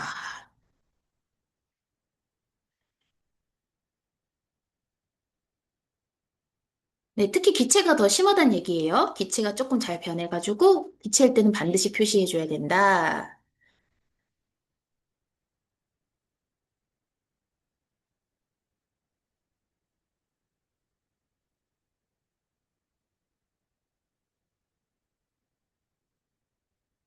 자, 물질의 무엇을 뭐로 나눈 것이다? 실력. 예, 부피분의 질량이니까 질량을 부피로 나눈 거죠. 그쵸? 부피분의 질량이니까. 네. 그래서 일정한 온도와 압력에서는 무엇에 관계없이 일정하다? 밀도. 밀도가 일정한 거죠. 그쵸? 네. 같은 온도와 압력에서는 밀도가 모든 물질에 따라 일정한 것입니다. 밀도가 만약에 달라 섞이지 않는 두 가지 액체를 컵에 넣으면 누가 뜰까요? 작은 작은 애가 뜹니다. 자, 뭐 요런 거 알아두셔도 좋겠죠? 식용유 겁나 많아요? 물 한 방울. 물이 뜰까요? 가라앉을까요? 가라앉습니다. 왜? 밀도가 커버리니까. 그러니까 질량에 상관이 없다는 얘기. 아시겠죠? 네. 넘어갑시다. 내려가서 자, 두 번째 특징, 끓는 점, 녹는 점. 네, 멜팅 포인트 알아볼게요. 보일 포인트랑. 자, 지금 끓는 점은요, 이때, 요런 것도 좀 중요합니다. 압력 일정해야 됩니다. 압력이 다르면 끓는 점이 왕왕 달라지거든요. 엄청 달라요. 그래서 압력이 일정할 때 얘가 항상 일정하니까. 그러니까 물질의 특성이 될 수가 있어요. 라는 얘기고. 요거 물질의 여러분 상태 변화를 안 배우셨잖아. 1학년 때. 그쵸? 상태 변화할 때 배우셨잖아. 그러니까 여기 온도가 지금 올라가고 있다가 여기 일정한 이유 아시잖아. 네. 뭐라고 해야 돼? 상태변화인데 열을 쓰잖아, 그치? 상태 변화에 다 쓴다, 열을. 그치? 그런 거 아시잖아, 그쵸? 중요한 거 두 가지 다 있다라는 것도 기억해 두시고요. 더 중요한 거, 요 단원에서 저 그림에서 의의를 두고 있는 건 뭐냐면 일정하다라는 거야, 일정한 거. 일정한 구간이 있대요. 네. 일정한 구간이 있어서 그 일정한 구간이 물질의 성질이 된다 이겁니다. 특성이 된다. 네. 자, 요 그림은 지금 끓이는 장면을 보여주고 있는데, 네, 이런 거를 우리가 보통 물중탕이라고 하죠. 네, 에탄올이 가연성이야. 불 붙기 쉬우니까 에탄올 쉽게 못 끓여. 그래서 뜨거운 그 물의 열로 인해서 에탄올을 이렇게 끓여볼 수가 있다. 끓임 쪽의 의미도 아시죠? 잘 끓으라고 넣는 게 아니라 갑자기 어 끓지 않은 에탄올이 끓지 않은 채 넘칠까 봐. 끓지 않은 상태로 넘칠까 봐. 왜냐면 그 기체의 힘으로 인해서 끓지 않은 상태에서 넘칠까 봐. 그거를 그렇게 해주고 있다. 자, 요거 중요하죠. 아까 압력. 압력은요, 끓는 점에는 어떤 관련이 있느냐? 같이 낮아집니다. 같이 높아지고요. 자, 사실 이 끓는 점이라는 거는 외부의 압력을 이기고 내가 나가버리겠다라는 거예요. 그쵸? 압력이 그러니까 약하면 조그만 열로도 쉽게 끓을 수 있다. 네, 그 얘기. 그리고 일상생활에서 우리 끓는 점 어떻게 이용하는지 볼까요? 냉각제 이러면 뭔가를 조금 차갑게 만들어 버릴 수 있는 걸로 질소를 쓰고 있어요. 특히 이 질소가 굉장히 끓는 점이 낮아서 액체 질소다. 그럼 그 말 자체가 액체 질소다라는 말 자체가 얘 지금 온도가 엄청 낮아라는 뜻이에요. 그래서 이런 질소, 액체 질소, 냉각제로 이용이 되고 있고요. 기름이 굉장히 끓는 점이 높잖아요. 안 끓으니까 어디에 넣을 수 있다? 기계에 넣어가지고, 뭔가 윤활유로 쓰일 수 있고, 또는 유압장치에 이용이 되는 거예요. 여러분, 유압장치 뭔지 아시죠? 여러분, 이렇게, 그런데, 뭐야, 정비소 가면 차 끌어올리죠? 차를, 차가 무게가 만만치 않잖아요. 근데 쑥 올라가거든요? 이 땅속 유압장치가 있어요. 그러니까 이 어떤 힘을 쓰는 기계들은 이 유체를 넣어. 그러면 여기에다가 그 유체는 신기하게 어떤 힘을 주잖아. 그런 힘으로 인한 압력이 발생하거든. 그 압력이 동일하게 다 작용이 돼가지고요. 면적이 넓어지면 그만큼 힘도 커져. 그런 어떤 힘의 이득을 줘. 그래가지고 모든 기계에 기름이 있는 거야. 알겠죠? 그러니까 물을 넣어도 되지만 이런 특징이 있지.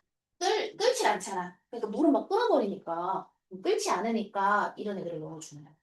기계에. 자, 녹는 점 봅시다. 녹는 점은 보통 이런 거는 그냥 상식이죠. 어는 점과 같거든요.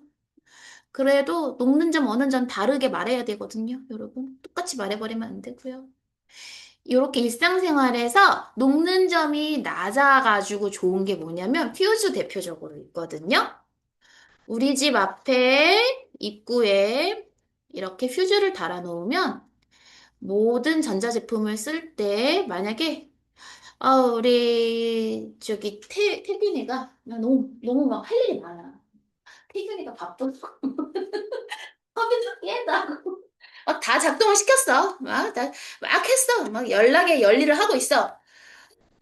여기에 전류들이 흐를 수 있는 길이 많아지면서 전체적으로 저항이 작아지거든요. 이거 나중에 배우실 거예요. 전기 아직 안 배우셨죠? 저항이 작아지면서 저항이 작아지면 전류가 많이 흐를 수 있어. 그러니까 갑자기 과전류가 막 흐르는 거야. 전류가 많이 흐르면 어떻게 될까요? 전류가 많이 이게 I가 전류거든. 여기 높아져. 맞아요. 전류가 많이 흐른다는 건 전자가 많이 이동을 해가지고 막 부딪힌다는 얘기야. 자, 지금 무슨 소리냐면 과전류 흘러서 우리 집 불 나기 전에 얘가 끊어져. 왜? 퓨즈가 왜 끊어질 수 있어? 여기 잘 녹나? 잘 녹으니까. 쉽게 끊어져. 자, 끊어졌는데 다시 뭔가를 이렇게 끌어올리면 얘가 다시 불이 켜지잖아요.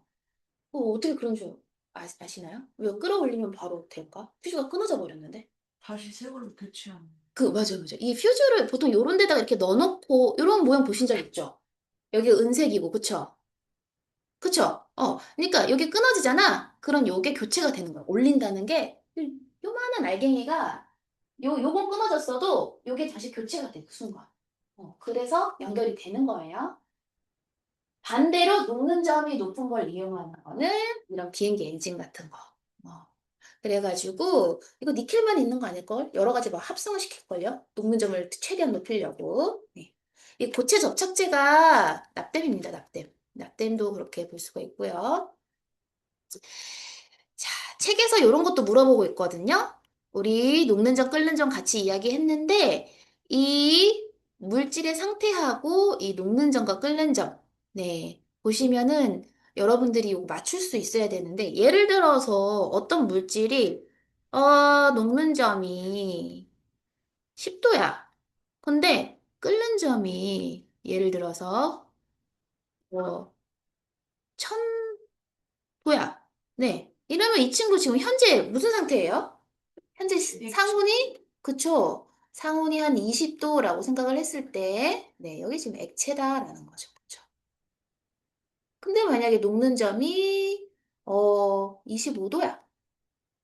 아니, 더하자. 30도야. 끓는 점이 150도야. 그럼 얘는 뭐 어떤 상태인 거예요? 고체인 거죠? 여기 있는 거죠. 네, 그 정도는 좀 잘 판별하셔라. 학금의 특징을 제가 뭔가를 적으려고 했던 것 같은데, 네, 그냥 일단은 생략을 하고 넘어가겠습니다. 끓는 점과 녹는 점. 네, 개념 빌드업 한번 해볼게요.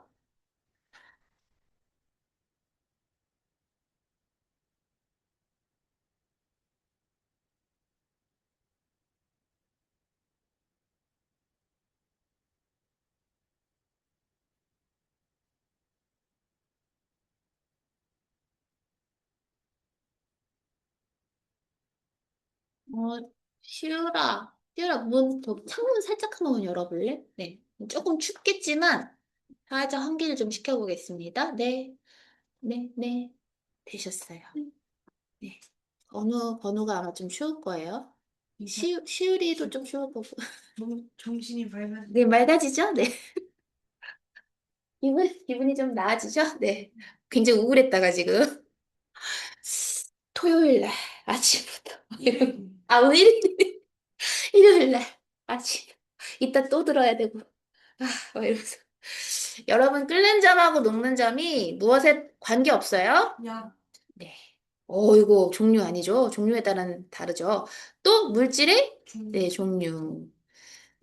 자, 그리고 높은 산에서는요, 대기압이 뭔지 아시죠? 공기 압력이거든요. 공기 1000km의 공기가 누르고 있는 압력이 낮아집니다. 혹시 왜 낮아지는지 아시나요?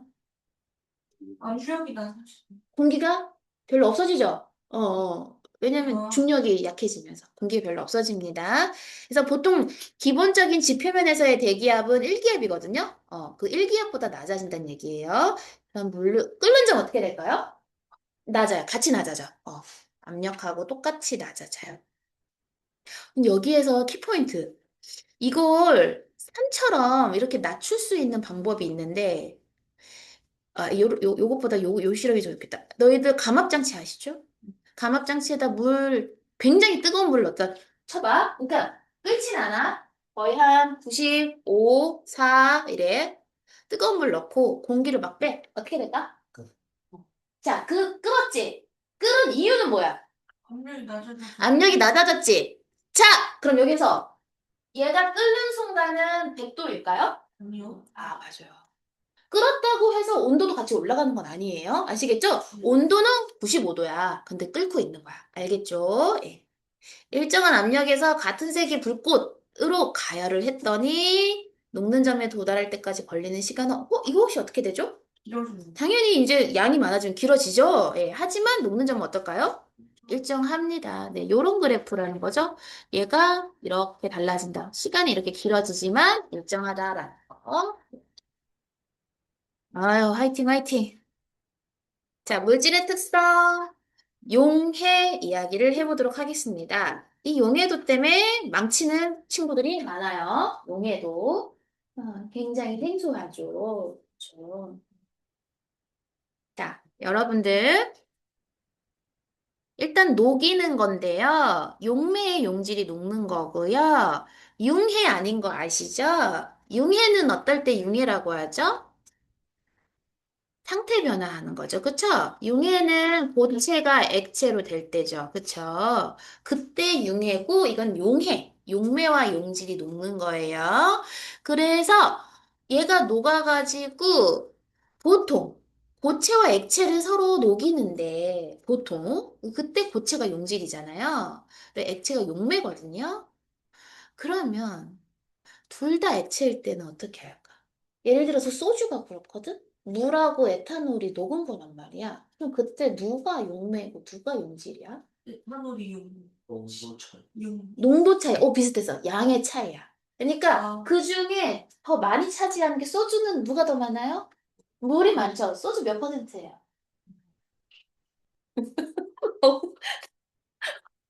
자, 거의 정확했어요. 네, 20%예요. 20도, 20도 그런 거 못 들어봤니? 15%는 누군지. 15%, 맥주? 15% 막걸리? 막걸리. 네, 어쨌든 다 물이야. 알겠지? 그걸 기억하지 말고 물이 용매라고. 에탄올이 용질이고요. 그다음에 용해가 된다는 원리는 쉽게 말하면 힘이에요. 인력이라고 하죠. 자, 인력이 누가 더 클 때, 용매 입자가 얘를 더 크게 잡아당겨서 녹는다는 얘기입니다. 자, 그리고 이 용해대에서 생긴 액체를 이제 용액이라고 하거든요. 액체 중에도 용액이라고 하는 건데요. 이 용액을 둘로 나누면 포화 또는 불포화, 사실 과포화도 있지만 포화 될 수도 있고 불포화 될 수도 있대. 예를 들어서 최대로 녹아 있으면은 포화, 또는 용해도만큼 녹아 있다라고도 할 수 있다 이거야. 용해도만큼 녹아 있다. 그럼 이 용해도가 뭐냐? 용해도는 이거거든요. 용해도는 기본적으로 물을 100g 또는 용매를 100g 가져왔을 때 그때 녹는 용질의 양이에요. 자, 다시 한번 용해도는 뭐냐? 쉽게 말하면 용질의 양이에요.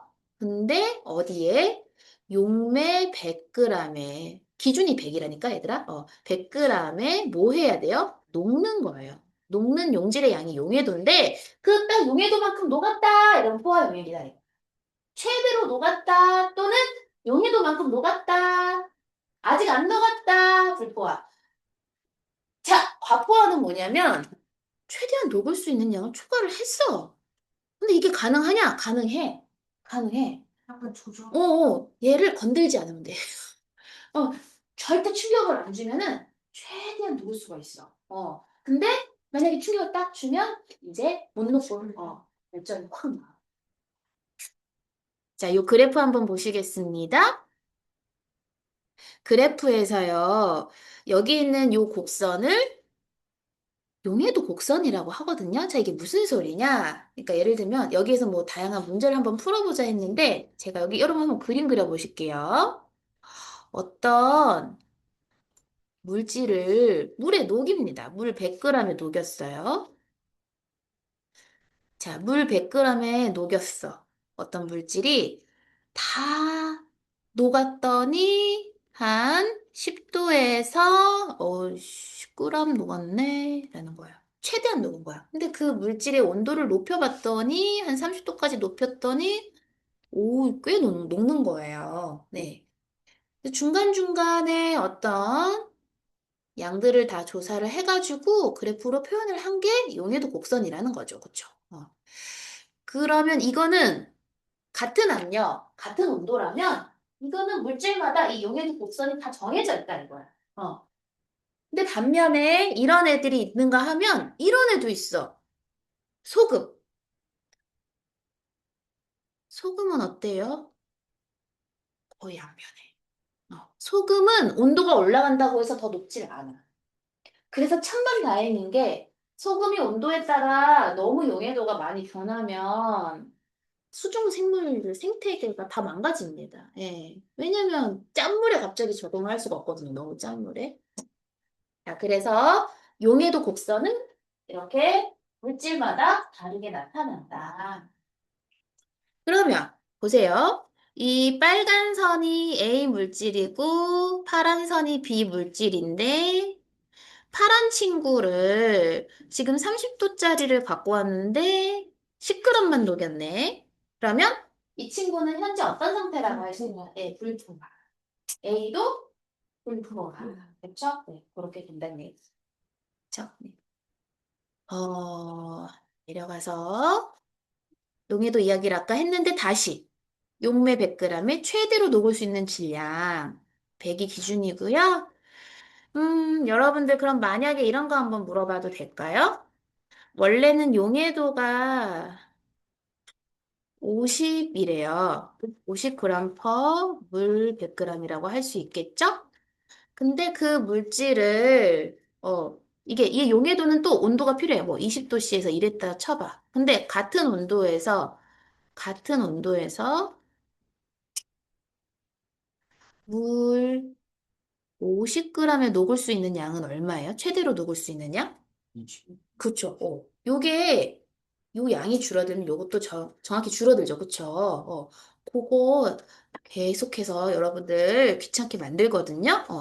그래서 용해도라는 거는 기준이 이 백이므로 만약에 물의 양이 변하면 녹는 양도 변한다는 거를 항상 기억하셔야 됩니다. 자, 그래서 이 용해도가 물질의 특성인데 특히 먼저 얘기하고 싶은 게 고체 용해도예요. 왜냐? 상태에 따라 다르니까 용해도가. 상태에 따라 달라요. 온도와 용해도가 네, 같이 늘어나잖아요. 네, 비례한다라고 할 수 있어요. 선생님 알기로는 비례하는 건 이렇게 직선이어야 하는데요. 보통 그런데 네, 같이 이렇게 늘어나는 형태면 비례한다라고 할 수 있어요. 자, 용해도 곡선이 만약에 기울기가 엄청 커. 그럼 변화가 크다는 얘기죠. 그쵸? 아까 소금은 변화가 별로 없는 애고. 자, 이번엔 기체 용해도 이야기를 해보면 기체는 좀 다르단 얘기예요. 기체는 어떻다? 온도에 따라, 압력에 따라 많이 변하는데 아까 고체도 사실 온도에 따라 변한 거거든? 고체도 온도에 따라 변하는데 기체는 압력까지 영향을 받는다. 저거 사이다예요. 사이다에 지금 하나는 기포가 마구 나와 있네? 하나는 없네? 근데 이렇게 해놓잖아. 그럼 친구들이 어떻게 생각하냐면, 얘는 지금 얘가 기체가 안 녹아 있어서 얘가 높은 온도다 이렇게 생각하는 애들이 있어. 그러니까 지금 이 기포 방울을 기체로 보는 거야. 근데 그게 아니라 여러분 이렇게 보셔야 돼요. 기포 방울이 많이 보인다. 이건 지금 못 녹았다 이거야. 못 녹아서 나온 거야. 알겠죠? 못 녹아서 지금 나온 상태예요. 얘는 지금 잘 녹았다는 얘기예요. 잘 녹아서 안 보인다는 얘기예요. 알겠죠? 그래서 온도가 얘가 더 낮아서 잘 녹았다는 얘기예요. 그래서 지금 기체 용해도는 아까 고체랑 다르죠? 온도에 따라 이렇게 내려가고 있죠. 자, 그리고 사이다 만들 때 압력도 중요하거든요. 여러분 보통 사이다 아까 대기압이 몇 기압이었어? 사이다 몇 기압인지 혹시 아시는? 오기야. 5기압도 약간 의미가 있는데 그것보다 좀 낮아. 3기압이거든요. 3기압이에요. 3기압 정도 되잖아요. 그럼 사이다에 이산화탄소 잘 넣어가지고 녹여가지고 맛있는 걸 만들어요. 자, 이때도 압력이 낮아. 압력이 낮아서 지금 기포가 막 나와 있는 상태야. 이 뚜껑 열면 확실히 낮아지죠. 그렇죠? 그래서 확 여는 순간 이렇게 그렇죠? 사이다 쇼. 근데 왜 그 밖에 너무 택배 아저씨들 바쁘셔가지고 막 힘차게 흔들고 오시면 그쵸? 그때는 여기 그나마 있던 어떤 공기랑 같이 섞여가지고 그게 일종의 씨앗 역할을 하는 거야. 막 씨앗 너 여기 멘토스 알지? 멘토스 집어넣으면 폭발하는 게 멘토스가 씨앗 역할을 하는 거야. 그 속에 멘토스 자체가 뭐가 많니? 산소? 왜 산소가 많나? 그 속에 공기층. 공기 구멍이 많거든요. 멘토스가 그런 애예요. 숲처럼. 그러니까 다공성 물질이야. 그러니까 그 속에 공기들이 막 있다가 들어가면서 그 씨앗들이 막 그리고 어떤 약간의 표면이 거칠거칠하면 거기에 잘 이렇게 만들어지거든요. 기체가. 어쨌든 그게 복합적으로 있어. 멘토스가. 용해도는 그럼 네. 사이다에 현무암 넣으면 네. 분출해요? 현무암도 그럴 수 있어요. 맞아요. 근데 아주 그 정도는 아니에요. 멘토스는 진짜 작게 많아. 엄청 많고 현무암은 구멍이 그렇게 많지 않아요. 네. 숯을 넣으면 그럴 수 있을 것 같아요. 숯이. 자, 그래서 용해도하고 압력은 관련이 있고 내가 아까 그 오기압이 의미가 있다라고 한 거는 오기압은 그거 여러분들 CO2 얼린 게 뭐죠? 드라이 아이스. 이거 CO2 얼어 있는 거잖아요. 드라이 아이스 녹는 거 본 적 있으신 분 있어요? 아니. 없죠. 이 연기 나죠? 그거는 사실 이산화탄소일까? 연기 나는 거? 맞아요. 그건 아니에요. 그 연기가 나는 거는 주변 수증기가 물이 된 거거든, 순간? 그만큼 온도가 떨어져서 그런 거고, 얘가 보통 승화를 한단 말이에요. 근데 이 오기압에서는 얘가 끓지를 못하고. 그러니까 여러분들 아까 끓는 점이 뭐하고 관련이 있었냐면 압력하고 관련이 있었죠. 압력이 세면요, 끓어요, 못 끓어요? 못 끓어요. 그러니까 드라이 아이스가 원래는 1기압에서는 잘 끓어버린다는 얘기야. 그런데 5기압 정도 되면 꽉 누르니까 못 끓어. 그래서 녹아. 그땐 녹아. 이산화탄소가. 네, 그래서 우리가 5기압이 있었어요. 자, 그리고 용해도 관련된 현상들 여러분 꿀단지 하얗게 생긴 거 많이 보신 적 있지 않나요? 꿀의 표면에 그 뚜껑 주변에 뭐야? 아, 이게 결정이거든요. 그게 설탕이네. 맞아. 그치, 거의 설탕이라고 할 수 있지. 꿀에서 결정이 생긴 거. 네. 못 녹아서. 걔가 못 녹는 거야.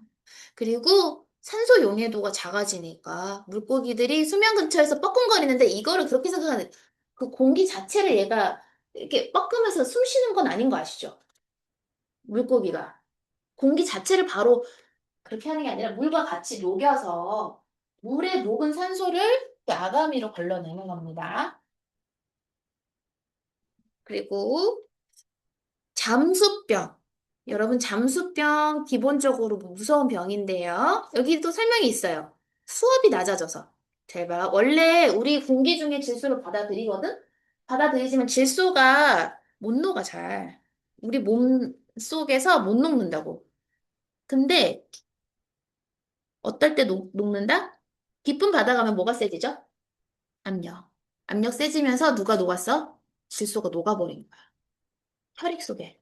녹는 것까지는 괜찮아. 녹아 들어가 있다가 잠수부가 산소가 부족한 걸 몰랐던 거야. 급히 올라와야 된다고 쳐봐. 그러면 어떻게 될까? 압력이 급히 떨어지겠지. 질소가 어떻게 될까? 못 녹고 아까 이산화탄소 폭발하듯이 폭발한다고 질소가. 혈관을 막아버린다. 무서운 병이죠? 혈관 막히면 죽잖아요. 근데 사실 얘를 그러니까 압력을 서서히 조절해서 올라가면 괜찮아.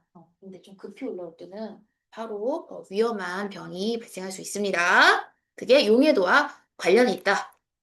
빌드업을 해보자. 힘들죠, 여러분? 근데 진짜 너무너무 잘 집중하고 계시고요. 네, 네, 네. 뭐든지 다 말씀하세요. 네. 자, 이거 한번 적어볼게요. 그럼 써볼게요. 둘 다. 무엇이 최대로 녹을 수 있는 용질의 질량이다.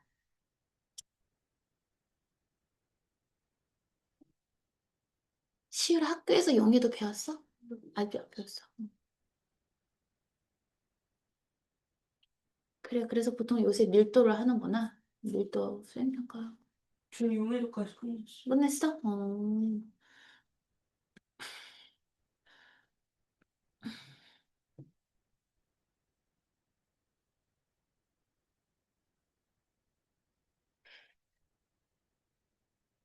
오늘 다시 좀 닫아볼까? 약간 정신이 맑아졌으니까. 네.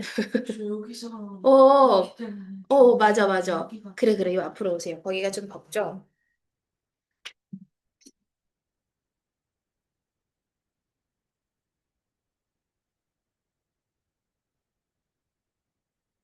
괜찮아. 미안. 인유라. 인유리. 인유라, 문제 많이 풀었어? 혹시 다 풀고 풀 게 없는 건 아니지? 풀고 있어? 요거는 요답이거든? 또 요거? 요거? 뒤에 있는 거 물을 수 있어요. 요건 다 했나요? 앞에 다 했어요. 그쵸, 다 하셨어요? 그냥 답안지 또 드렸죠. 이거거든요. 친점 먼저 한번 해봐. 알았어. 이게,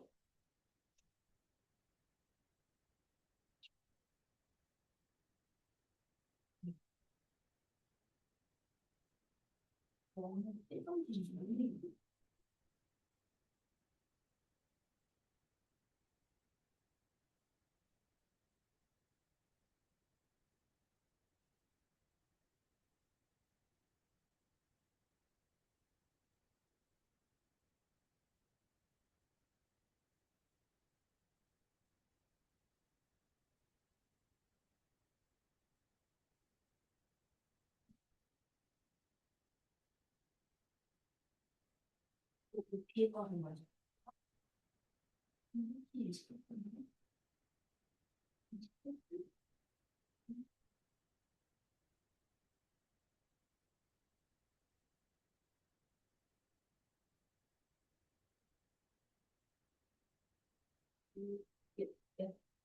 해준 방법은 이거고요. 다음은 친구들 먼저 받아줄 수 있어요.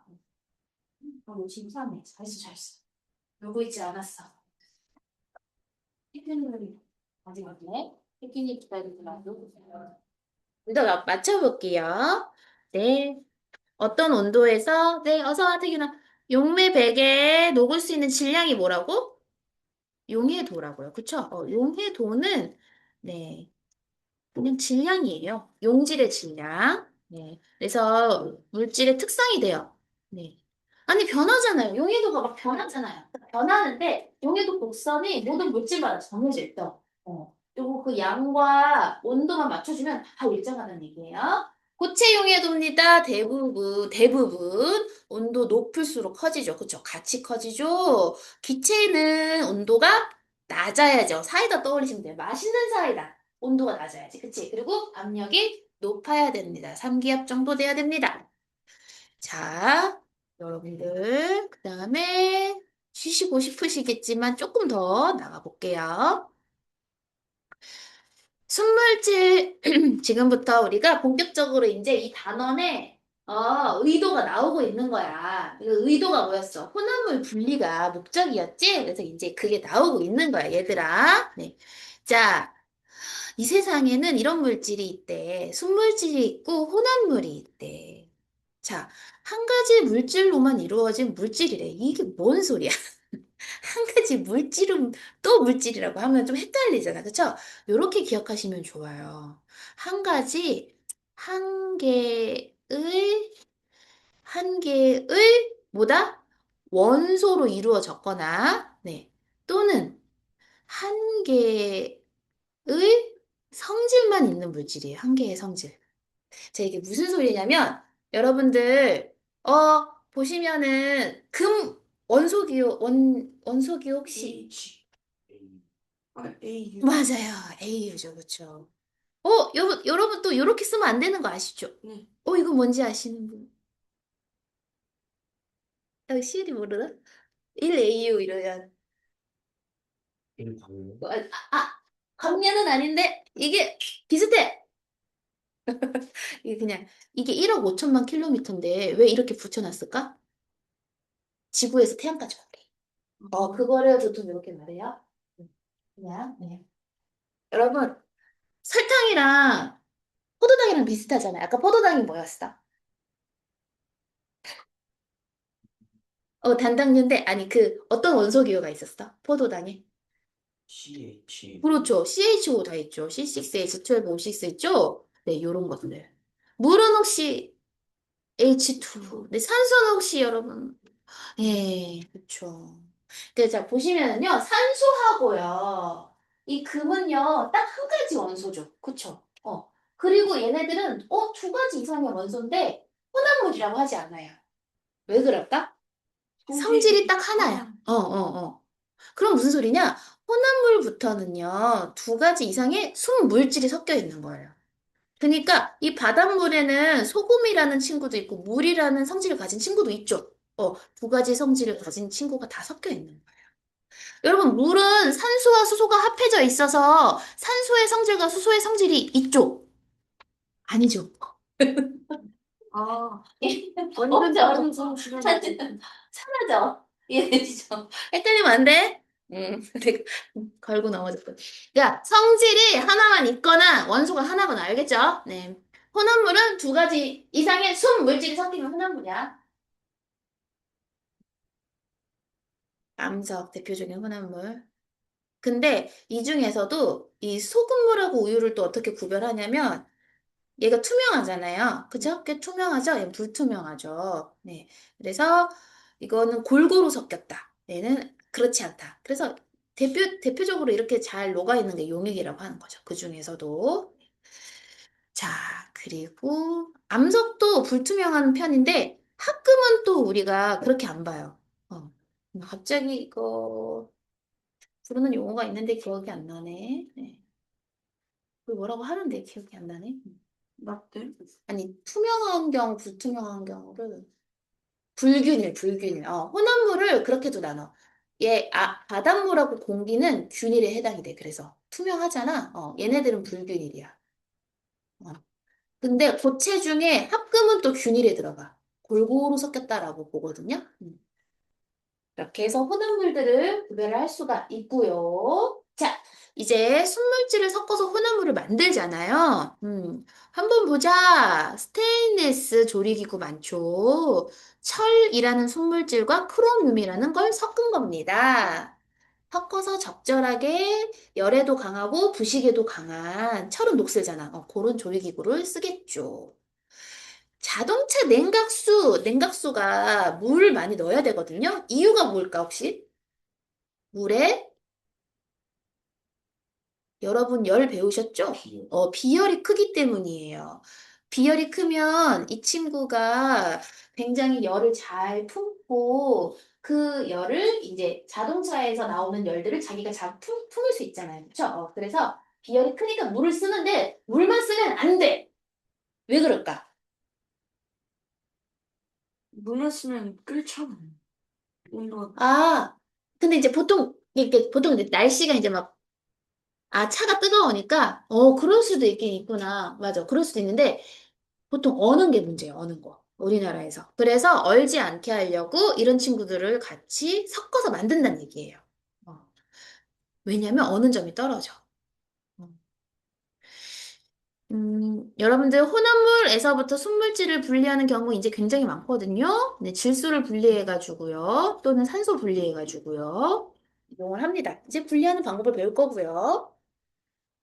자, 이제부터는 이 순물질하고 혼합물을 구별할 때 우리가 얘가 순물질인가? 아니면 혼합물인가? 이런 걸 이용할 수 있다는 얘기예요. 밀도가 달라져요. 잘 보세요. 재밌는 거. 이거는 지금 그냥 소금이에요, 소금. 그냥 계란은요, 그냥 물에서는 가라앉거든요. 소금이 많은 물에서는 점점 떠올라요. 이게 무슨 소리야? 지금 계란의 밀도가 변한 거야? 이 물의 밀도가 변한 거야? 물이. 물이 점점 밀도가 소금 때문에 커진 거죠? 예. 그래서 이렇게 밀도가 변하면 이 소금물 같은 경우는 뭐다? 순물질이 아니다라는 겁니다. 밀도가 변하니까. 네. 그래서 이걸 이용할 수 있는 방법. 오래된 계란과 새 계란을 구별한다. 네. 보통 이렇게 소금에 넣어서 여기 중간에 있는데요. 얘가 만약에 신선하지 않잖아요. 그럼 더 잘 떠요. 이유가 이, 내용물이 적어. 그쵸. 이 계란이 갖고 있던 수분이 날아가. 수분 날아가고 그 자리는 그냥 공기층이 생기는 거야. 그래서 밀도가 작거든. 그런 것들로 우리가 구별할 수 있다. 또한, 네. 여러분 이제 2분만 더 있다가 쉬도록 할게요. 좀만 더 힘내세요. 네. 지금 보시면은 요거 물 속에 질산칼륨을 넣어가지고 얘가 지금 그 어디에서 녹는지를 보여준 건데 네.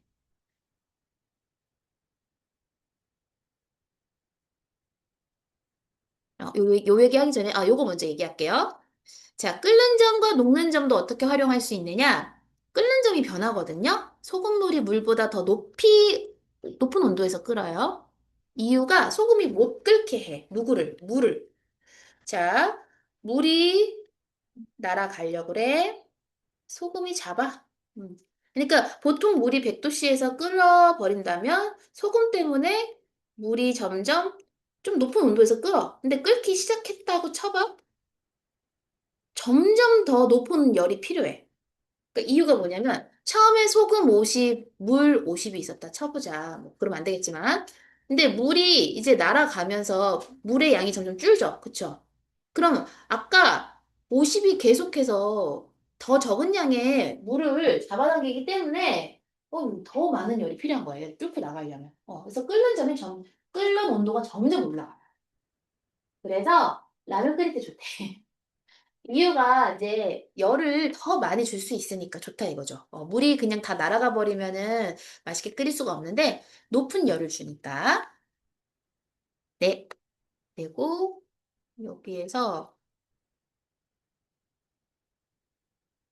요 그림은 이제 질산칼륨하고 황산굴이 여기에서 이제 고체가 생기기, 제가 이 그림이 내려와야지 자연스러운데. 그래서 제가 지금 약간 당황했는데, 요거 얘기 먼저 할게요.